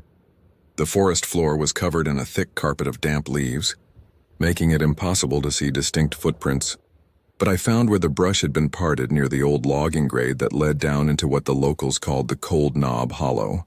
I radioed back to the station, letting them know I was executing a preliminary search of the immediate area. Tom's voice came back through the receiver, thin and crackling with static, telling me to be careful and that he'd look into getting a county search and rescue team organized if I didn't report back by dark. I began walking down the old logging trail. The grade was steep, dropping down into a deep V-shaped valley where the sun rarely reached. The air grew noticeably colder as I descended, the smell of damp earth and rotting wood becoming more pungent. For the first 20 minutes, everything felt standard. I was looking for broken twigs, scuff marks on the rocks, or any sign of a fall. Silas was an old man, and a bad knee or a sudden cardiac event could easily lay him low in this rough terrain.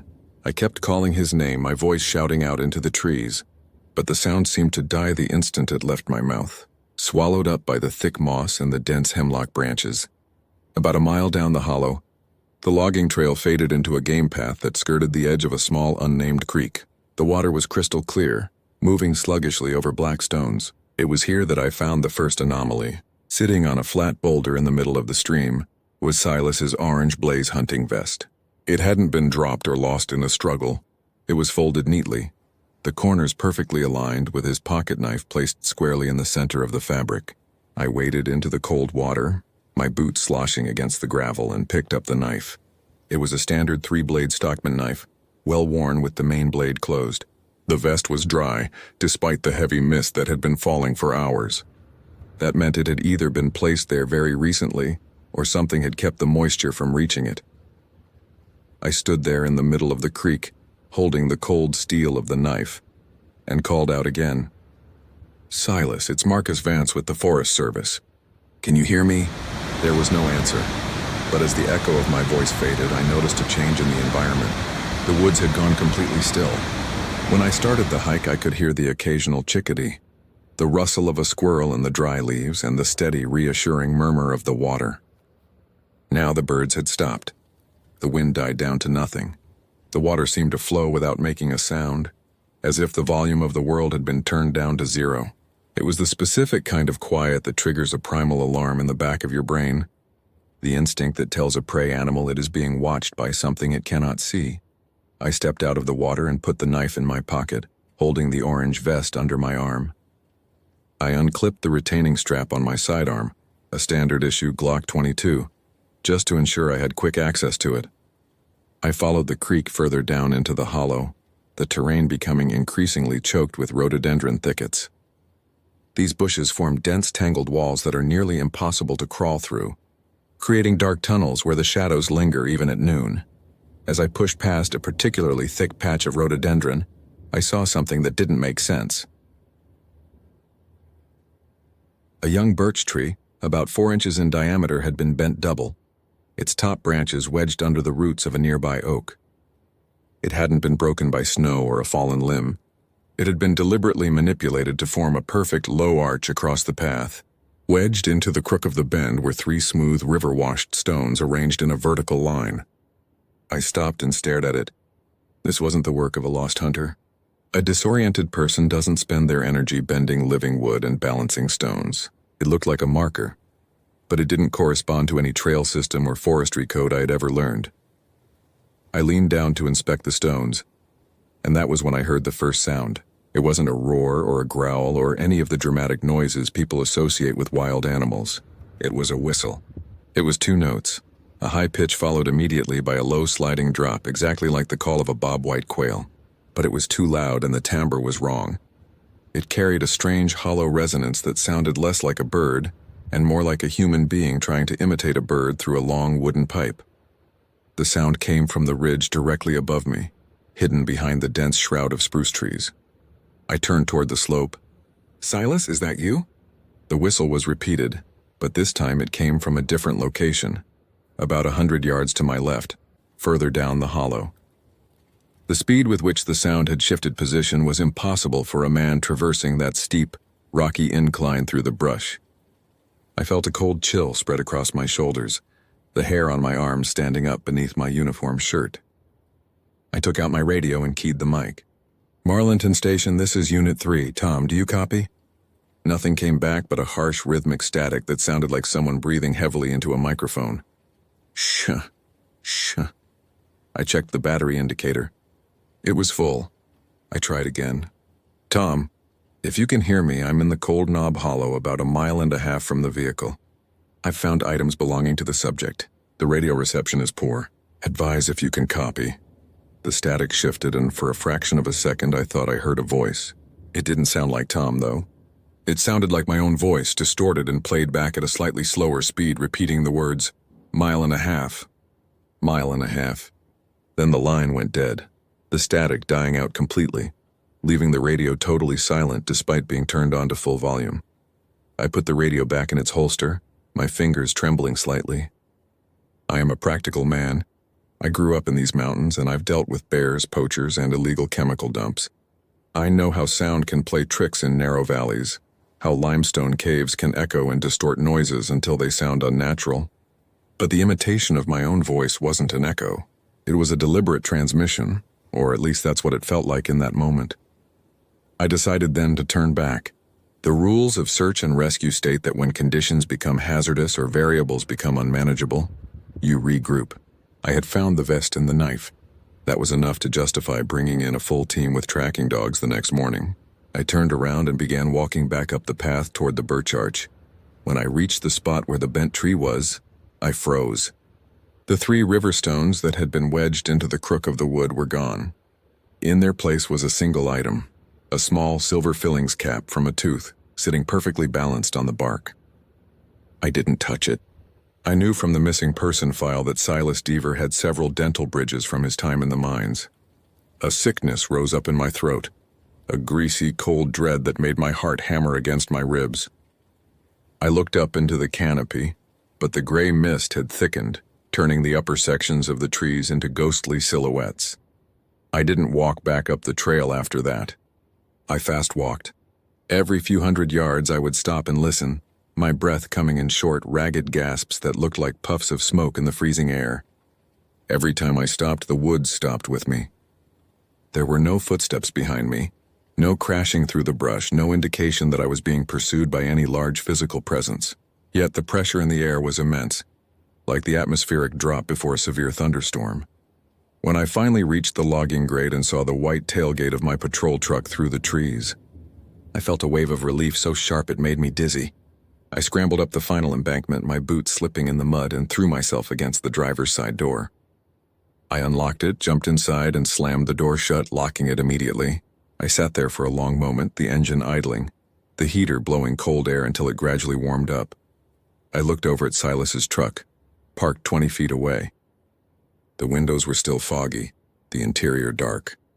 I put my vehicle in gear, turned around on the narrow road. and drove back to the district office without looking in my rearview mirror. When I got back, I reported what I had found to the district ranger and the county sheriff.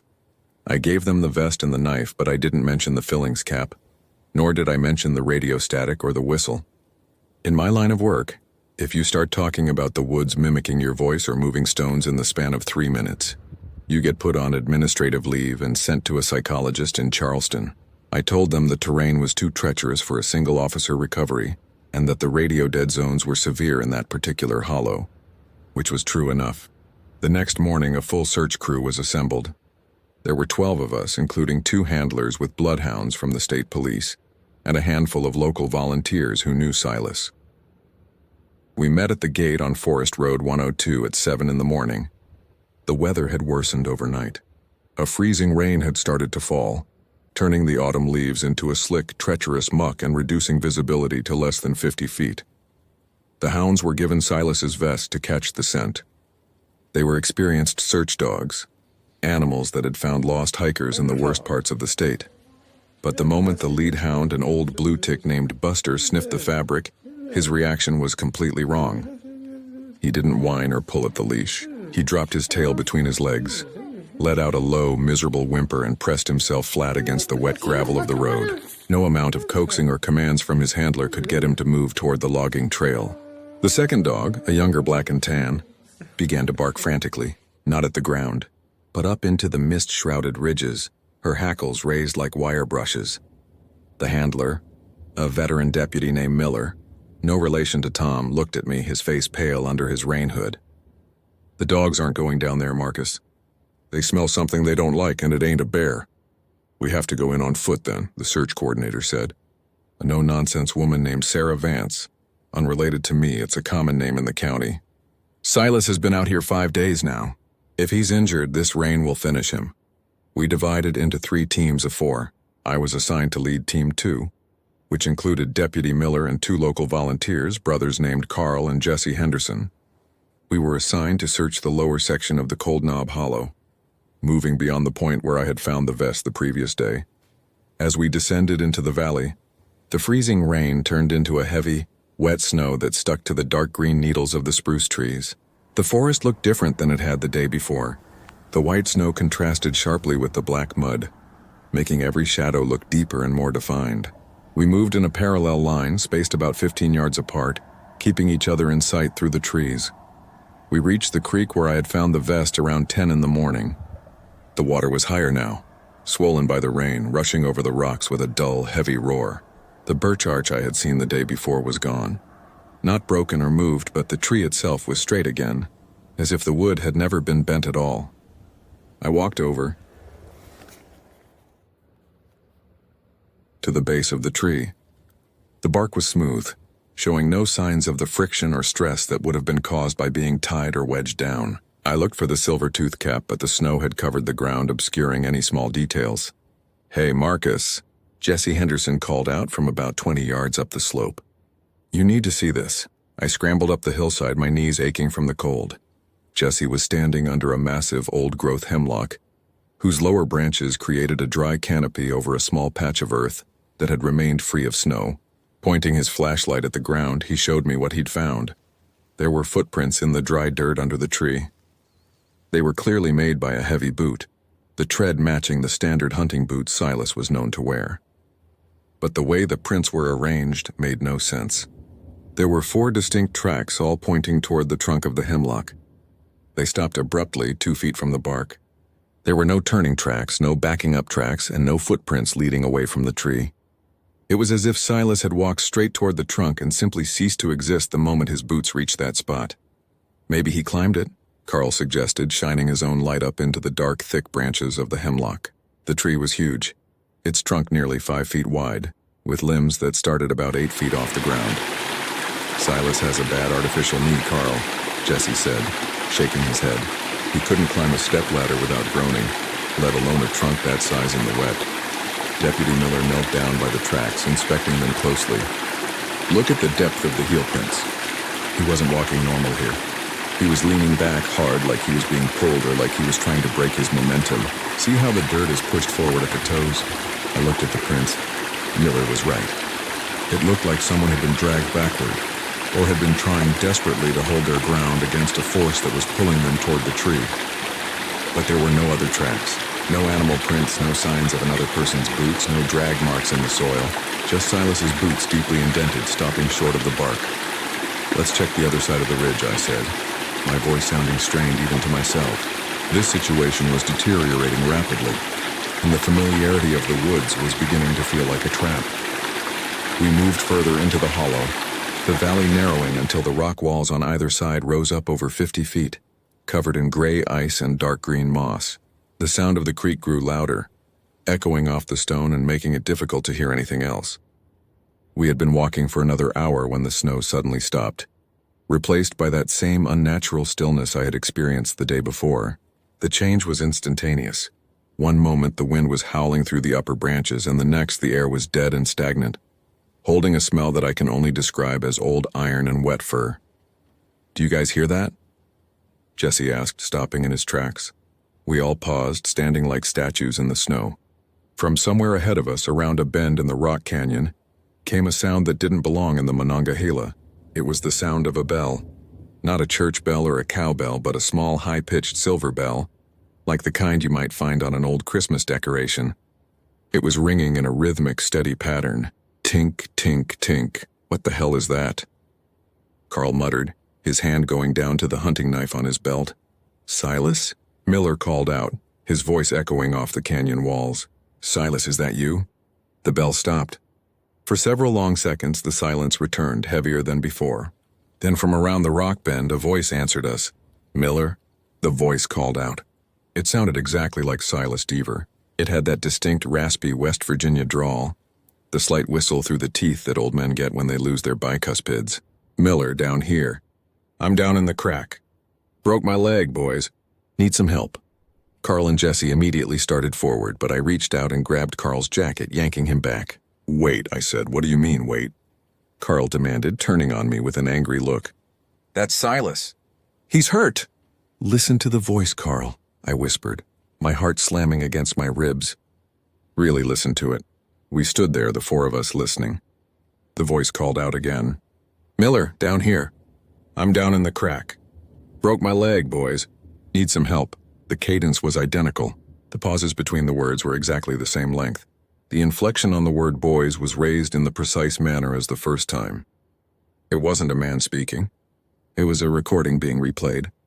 It had the mechanical, flat perfection of an automated announcement, despite being in Silas's voice. And more than that, Silas didn't know Deputy Miller's name. Miller was from the northern part of the county. He had never met Silas Deaver in his life. Silas only knew me and the old Sheriff Rodriguez. Miller realized it at the same time I did. His face went entirely blank, his hand moving slowly toward his sidearm. "That ain't Silas," he whispered. "Then who the hell is it?" Jesse asked, his voice cracking with a sudden sharp terror. The voice didn't wait for us to answer. It called out a third time, but the distortion began to creep in. The words were the same, but the pitch began to drop, sliding down into a deep, gravelly bass that sounded like it was coming from a throat that was too large for human anatomy. "I broke my back leg, boys. Need help." Then the sound changed entirely. It wasn't Silas's voice anymore. It was my voice. "Marlinton Station, this is Unit 3. Tom, do you copy?" The words I had spoken into my radio the afternoon before came out of the darkness around the rock bend, perfectly replicated, complete with the imitation of the radio static. Shh. Carl and Jesse didn't wait for an order. They turned and began to run back up the hollow, their boots pounding through the snow. Miller and I stood our ground for 3 seconds more, our weapons drawn and pointed at the empty gray mist around the bend. Nothing came out of the canyon. No monster, no man, no shape. But the snow on the ground in front of us began to disturb itself. It didn't look like footprints appearing. It looked as if something incredibly heavy but completely invisible was pressing down into the white powder, moving toward us at a slow, deliberate walking pace. The snow would compress, form a deep, shapeless hollow about 2 feet wide, and then another hollow would form 3 feet ahead of it. "Back down. Back down now," Miller yelled, his voice shrill with panic. He fired 2 rounds from his .40 caliber pistol into the mist, the loud cracks shattering the silence and echoing endlessly off the rock walls. We turned and fled. I have never run like that in my life, before or since. The snow made the footing treacherous, and I fell twice, scraping my hands on the sharp shale and bruising my shins against buried logs. But I didn't feel the pain. All I could think about was the depth of those impressions in the snow, and the way my own voice had sounded coming out of that freezing canyon. We caught up with the Henderson brothers near the logging trail. They were white-faced and panting, standing by a large rock looking back down the path. We didn't stop to talk. We moved as a group, scrambling up the steep incline toward the forest road, ignoring the radio transmissions that were now coming through my radio from the other search teams.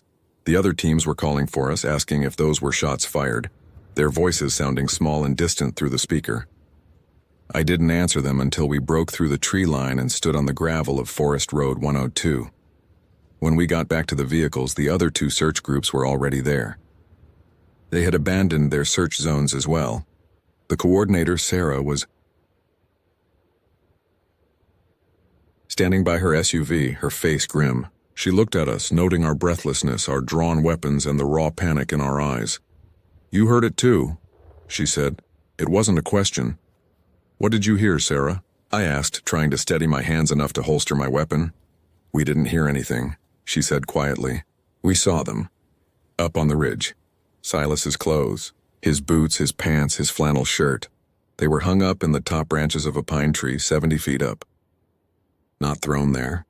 They were tied to the branches by the sleeves and the pant legs like scarecrows, but there wasn't anybody inside them, and the branches were too thin to support a man's weight to get up there and tie them." Nobody spoke. The wind had picked up again, blowing the wet snow across the gravel road, hissed against the hot tailpipes of our vehicles. The bloodhounds were still under the truck, refusing to come out even when their handler offered them raw meat from his lunchbox. The search for Silas Deaver was officially called off 2 days later due to extreme winter weather conditions. His truck was towed away by his nephew, and the case file was moved to the Cold Cases Archive at the State Police Barracks in Elkins. The official cause of disappearance was listed as probable exposure and disorientation, leading to a fatal fall, with scavenging animals accounting for the lack of remains. My name is John Miller. I am 34 years old, and up until the autumn of 2018, I worked as a backcountry law enforcement ranger for the National Park Service in the state of Washington. I have never told this story to anyone in its entirety. When you resign from the Park Service under certain circumstances, there is an unspoken agreement that you simply walk away, take your pension contributions, and keep your mouth shut. My official exit interview states that I left due to chronic stress and a desire to pursue a career in the private sector. That is a lie. The truth is that I became terrified of the very ground beneath my feet, and I realized that the vast, unbroken canopies of the Pacific Northwest hold secrets that make our modern civilization look like a fragile, temporary veneer. I was stationed in the northern district of Mount Rainier National Park, a region defined by its punishing topography, dense old-growth forests of Douglas fir and western hemlock, and a weather system that can turn from a crisp autumn afternoon to a blinding hypothermic deluge in a matter of minutes. My primary responsibilities involve trail patrols, monitoring remote campsites, and conducting initial responses for search and rescue operations. It was a job I had wanted since I was a boy growing up in Olympia. I loved the silence. I loved the way the mist hung low in the valleys like smoke, and I prided myself on knowing the terrain better than anyone else in my sector. But there is a point where isolation stops being a sanctuary and becomes a cage. The events began in late September. The summer crowds had thinned out significantly, leaving only the serious long-distance hikers and the occasional weekend campers. The air had taken on that distinct, sharp scent of decaying cedar and damp earth, a smell that anyone who has spent time in the Cascades knows intimately. It was a Tuesday, a day when the wilderness feels particularly empty. I was working out of the Carbon River Ranger Station, packing my field gear for a routine 3-day solo patrol up toward the Northern Loop Trail. The forecast called for a steady drop in temperature and a high probability of heavy rain, but nothing unusual for the season. Before I set out, my district supervisor, a veteran ranger named Marcus Vance, called me into his office. Marcus was a man in his late 50s with skin like tanned leather and a quiet, deliberate way of speaking that came from decades of managing crises in the backcountry. He was sitting at his desk, drinking black coffee, looking over a topographical map of the Carbon Glacier area. "John, I want you to pay extra attention to the Carbon River corridor on your way up," Marcus said, not looking up from the map immediately. "We had an incident reported by a commercial guiding group yesterday. They were coming down from the high country and claimed they found an unregistered campsite about 2 miles off the established trail, deep in the old growth. They said the camp was fully set up but completely abandoned. No gear missing, food left out in the open, which isn't like the folks we usually get this late in the year." "Did they give a specific coordinate?" I asked, leaning over the desk. Marcus circled a spot with a red pencil.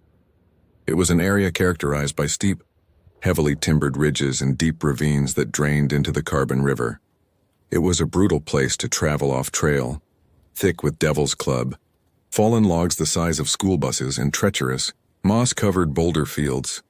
"They gave us a rough estimate," Marcus replied, finally looking up at me. His eyes looked tired, more so than usual. "They didn't investigate too closely because they had clients with them, but the guide said something felt wrong about the place. He mentioned an odor. He thought maybe a bear had killed something near the tent, or worse. Just check it out. If it's a simple case of someone abandoning their trash, mark it, and we'll send a trail crew to pack it out later. If it's a missing person situation, radio it in immediately. Don't go searching the ravines by yourself after dark." "Understood," I said. "I'll make it my first stop." I adjusted my 60-pound pack, checked my service weapon, a standard-issue Glock 22, and secured my handheld radio in its chest holster.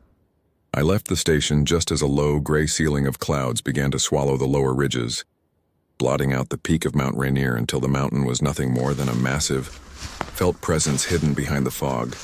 The first few miles of the hike were uneventful. The trail followed the river, which was running high and milky gray with glacial silt. The sound of the rushing water was a constant thrumming roar that filled the woods, making it impossible to hear anything else. As I turned off the main trail to head toward the coordinates Marcus had given me, the roar of the river began to fade, replaced by the heavy, suffocating silence of the deep forest. Leaving the trail in the Pacific Northwest is an immediate lesson in humility. The ground is a sponge of moss and decomposing wood, often concealing deep holes between tree roots where a single misstep can break an ankle. I climbed steadily for 2 hours, using my compass and handheld GPS to navigate through the dense understory. The canopy was so thick that very little daylight reached the forest floor, creating a perpetual twilight even though it was only 3 in the afternoon. The weather began to deteriorate. A cold, fine drizzle started to fall, settling on my jacket and turning the moss beneath my boots slick. The silence here was different. It wasn't the peaceful quiet of nature. It felt deliberate, like the stillness that settles over a field when a predator enters the area. I didn't see any wildlife. No Douglas squirrels chattering in the branches, no jays, no deer tracks in the mud. There was only the sound of my own breathing and the rhythmic squelch of my boots. By 4 o'clock, I reached the general area Marcus had marked. The terrain leveled out slightly into a high, narrow bench situated between 2 steep ridges. It was a dark, gloomy pocket of woods dominated by massive, centuries-old cedars, whose lower branches were draped in long strands of pale green witch's hair lichen. I smelled the camp before I saw it. It wasn't the smell of a dead animal, as the guide had suspected. It was a scent that is difficult to describe.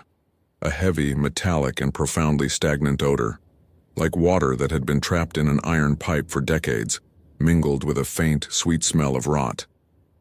It was oppressive, settling in the back of my throat and making me want to swallow repeatedly to clear it.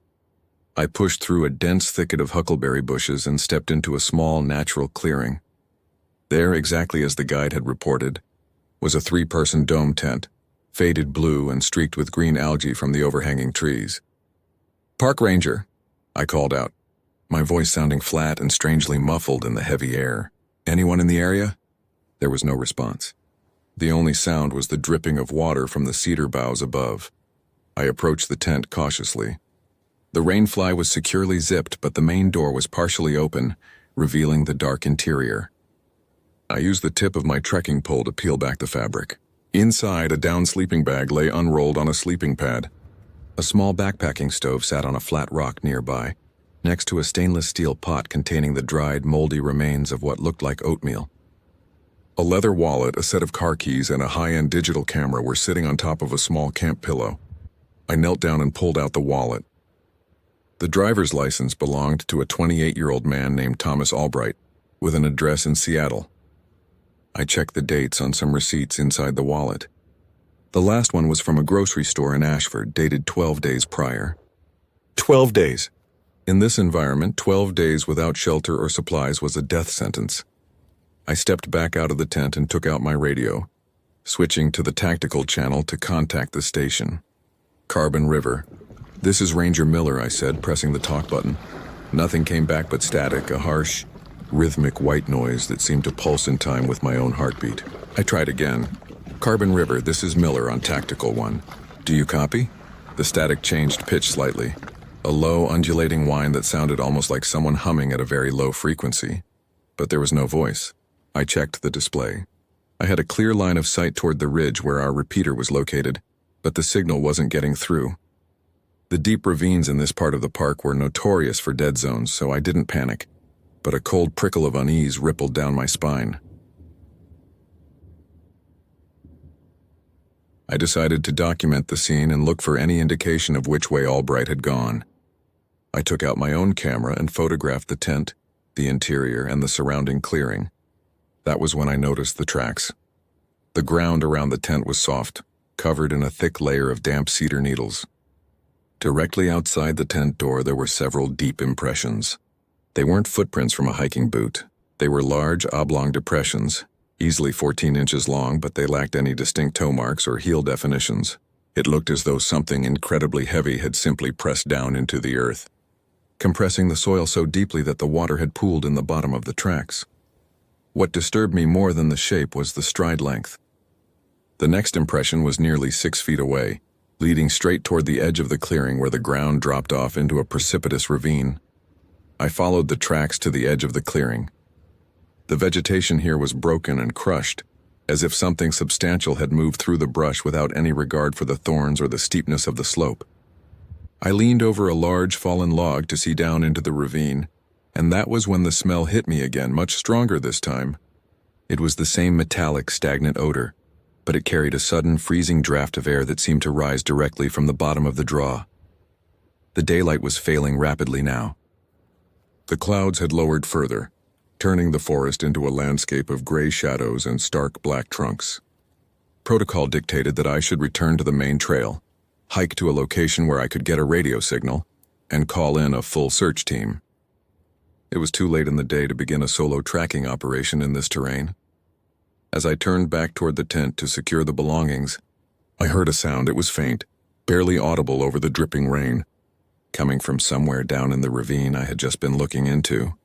It was a dull, rhythmic thudding. Thump, thump, thump. It sounded exactly like someone striking a hollow, dead log with a heavy wooden club. It wasn't the sharp crack of branches breaking underfoot. It was a deliberate acoustic signal. It vibrated through the soles of my boots more than it traveled through the air. I froze, my hand automatically dropping to the grip of my Glock. "Park Ranger!" I shouted again, though I knew it was useless. "Is someone down there? Do you need medical assistance?" The thumping stopped instantly. The silence that followed was total. The dripping of the rain seemed to suspend itself and the wind completely died. In that absolute stillness, a strange sensation came over me. A feeling of intense physical pressure, like the air density had suddenly doubled. My ears popped and a wave of nausea washed over me so violently that I had to lean against a cedar tree to keep my balance. Then came the voice. It didn't sound like a human throat. It sounded like an imitation of a human voice, produced by something that didn't understand how vowels and consonants were supposed to modulate. It came from the darkness of the ravine, perhaps 50 yards away, but it carried with remarkable clarity through the trees. "Help," the voice said. It was flat, perfectly monochromatic, and completely devoid of any inflection of fear or pain. "Help me, I am here." The hair on my arm stood on end. Every instinct I had developed over a decade in the wilderness was screaming at me to run. The words were right, but the delivery was entirely wrong. It was too regular, too mechanical, like a recording being played back at the wrong speed. "Thomas," I called out, my voice cracking slightly. Thomas, stay where you are. I'm coming down, I didn't mean it. I had no intention of going down into that ravine. I was trying to buy time, trying to gauge where the sound was coming from while I backed away toward the edge of the clearing. The voice responded immediately, using the exact same tone, the exact same spacing between the words. Help me, I am here. It is dark. As I backed away, my eyes adjusted to the deep shadows of the ravine. The brush was thick, but I could see a shape moving through the trees. It wasn't walking like a man, nor was it moving on all fours like a bear.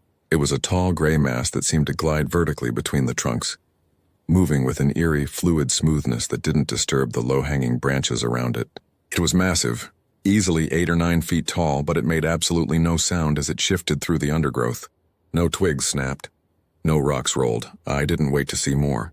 I turned and ran. I abandoned the tent, the wallet, and my camera. I scrambled back up the slope toward the direction of the main trail, my heart hammering against my ribs like a trapped bird. The forest had become a nightmare of obstacles. Devil's Club tore at my trousers, and wet logs slick with moss threatened to send me sprawling with every step. As I ran, the thumping started again behind me. This time it wasn't just one log. It was coming from multiple locations, thump, thump to my left, thump to my right. The sound seemed to be moving with me, keeping pace effortlessly through the thickest parts of the woods. It was flanking me, steering me away from the direction of the Carbon River Trail and pushing me higher up the ridge. I stopped for a second, gasping for air, my breath rising in thick white plumes in the freezing air. I pulled my radio out again, desperate for any sign of human contact. Marcus, do you copy? This is John. I'm in the sector. I need assistance. The radio crackled to life, but it wasn't Marcus. The speaker emitted the same flat, monochromatic voice I had heard in the ravine, but this time it was coming through my own equipment, right next to my ear. John, the radio said. John, it is dark. Help me. I dropped the radio into the mud as if it had turned into a burning coal. I drew my service weapon, my hands shaking so badly that I could barely maintain a proper grip. The woods around me were completely dark now. The twilight had vanished, replaced by the pitch-black obscurity of a cloudy night under a triple-tiered forest canopy. I couldn't see my hands in front of my face.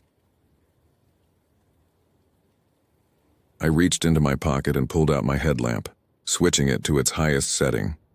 The beam of light was a frail white needle cutting through the gloom. The fog had rolled in completely now, a thick, swirling soup that reflected the light back into my eyes, reducing my visibility to less than 15 feet. I began to walk quickly, keeping my back to the steepest uphill slope I could find. If I kept climbing, I would eventually hit the alpine meadows near the Northern Loop Trail, where the forest would thin out and I might be able to get my bearings by the topography. The thumping had stopped, but the silence that replaced it was worse. Every few minutes I would hear a soft, wet rustle in the brush just beyond the reach of my headlamp beam. The sound of something heavy dragging itself through the wet moss, or the faint metallic scent of iron and stagnation wafting through the trees. I walked for hours. My legs were burning, my joints aching from the constant elevation gain and the heavy pack on my back, but I didn't dare stop to rest. I felt that if I sat down, if I allowed the cold and the exhaustion to take hold, I would never get back up. Around midnight, the rain stopped, replaced by a bitter, freezing wind that whistled through the high branches. The forest changed. The massive cedars and hemlocks began to give way to smaller, stunted subalpine firs, indicating that I was finally approaching the tree line. The ground became rockier, more broken. I found myself on a narrow, rocky bench that overlooked a vast, black void. I assumed it was the canyon of the Carbon River, hundreds of feet below. The fog was breaking up slightly, torn into ragged sheets by the high-altitude wind. Above me, through a tear in the clouds, I could see the cold, white stars and the massive, ghostly white outline of the Carbon Glacier looming like a dead tooth against the dark sky. I felt a brief surge of hope. I knew where I was now. If I followed this ridgeline south, I would connect with the Northern Loop Trail near Moraine Park within an hour. I paused to take a drink from my water bladder, my eyes scanning the edge of the trees behind me. The headlamp beam swept across the stunted firs, casting long, dancing shadows that seemed to distort the shapes of the rocks. Then, the beam hit something that didn't belong. About 20 yards away, standing perfectly still between two small fir trees, was a figure. It was broad, immense, its body covered in a matted coat of dark grayish-brown hair that looked saturated with water and mud. It had no distinct neck. Its head rose directly from its massive shoulders in a blunt, conical shape. But it was the face that froze the blood in my veins. It wasn't an animal face, nor was it entirely human. Its features were heavy, brutal, and exaggerated, with a deep, prominent brow ridge and a wide, flat nose. Its skin, where it was visible through the sparse hair around its face, was a pale, sickly gray like the color of a drowned corpse. Its eyes didn't reflect the light of my headlamp with the green or red shine of a deer or a bear. They were dull, flat black discs that seemed to absorb the light entirely. In its right hand it was holding something. I lowered my headlamp slightly to see what it was. It was a green National Park Service radio. My radio, the one I had dropped miles down the mountain. The creature didn't move. It didn't growl. It didn't bare its teeth. It didn't show any sign of anger or aggression. It simply stood there staring at me with those vacant, bottomless eyes. Then its chest expanded and its mouth opened slightly. The movement was stiff, unnatural, like the jaw of a wooden dummy. From its throat came a sound that I will hear until the day I die. It wasn't the flat voice from before. It was a perfect, flawless recreation of my own voice, down to the specific Pacific Northwest accent and the slight tremor of fear I had possessed hours earlier. "Marcus," the creature said, using my voice. "Marcus, do you copy? This is John. I'm in the sector. I need assistance." The sheer terror of that moment did something to my brain. It wasn't a logical fear. It was an ancient, primal horror that bypassed all rational thought. I didn't fire my gun. I knew with an absolute terrifying certainty that bullets would mean nothing to this thing. The gun felt like a toy in my hand, a useless piece of metal against something that had been hunting these mountains since before the first stones were laid. I turned and ran along the edge of the ridge, completely abandoning any semblance of caution. I didn't care about the cliffs, I didn't care about the rocks, I only wanted to get away from that voice. Behind me, I heard it follow. It wasn't running after me with furious strides. It was moving with that same impossible vertical glide, its boots or feet striking the rocks with a heavy, metallic thud that echoed off the canyon walls. Thump, thump, thump. I ran until my lungs felt like they were filled with broken glass, until my boots were slick with my own sweat, until I tripped over a hidden root and went flying forward, crashing hard into a shale slope. My headlamp smashed against a rock, plunged into darkness, and my world went completely black. I felt myself sliding down the steep, loose stone, rocks cutting into my hands and face, until I came to a stop against a thick trunk of a fallen tree. I lay there in the dark, shivering violently, paralyzed by fear and the searing pain in my right knee. I could hear the wind howling across the ridge above me, and then from the darkness just a few yards up the slope, I heard the heavy, wet crunch of footsteps on the shale. It stopped. The air around me grew thick. The metallic smell of old iron and decay settled over me like a heavy blanket. I squeezed my eyes shut, pressed my face into the cold, damp earth, and waited for the end. I held my breath, trying to make myself as small, as invisible as the dirt beneath me. The voice came one last time, whispered right above me, so close that I could feel a cold, damp draft of air against the back of my neck.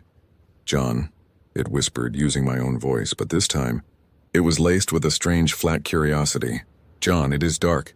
I didn't move. I didn't breathe. I lay there for what felt like centuries, suspended in a void of pure horror until the first faint, gray light of dawn began to seep through the branches of the trees.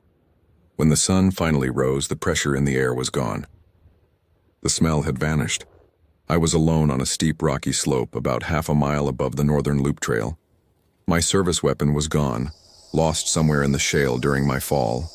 My face was cut, my knee was badly sprained, but I was alive. It took me 4 hours to crawl and limp down to the main trail, where I was found by a pair of backpacking students who used their satellite messenger to call for help. When the rescue team arrived, Marcus was with them. He looked at me, at my torn clothes, my missing gear, and the expression in my eyes, and he didn't ask many questions. He knew. He had worked in that park for 30 years, and while he had never told me what he had seen, the way he handled my report told me everything I needed to know. They found Thomas Albright's tent a week later. The search was officially called off after 10 days due to a heavy early-season snowstorm that covered the upper elevations in 3 feet of ice. His body was never recovered. His file remains open in the Park Service database as an unresolved missing person case, one of dozens that occur every year in the vast wild spaces of our national parks. I resigned 3 weeks later. I moved away from Washington, away from the mountains, away from any place where the trees grow too thick or the silence grows too deep. I live in a flat, sun-baked town in West Texas now, where you can see for miles in every direction and there isn't a cedar tree for 1,000 miles. But every time it rains, every time the air grows cold and the humidity rises, I can still smell that faint, metallic odor of stagnant water and old iron, and sometimes, when I am drifting off to sleep in the quiet hours of the night, I hear a voice in the dark. It is my own voice calling out from a place where the sun never shines, asking for help in a language that isn't human.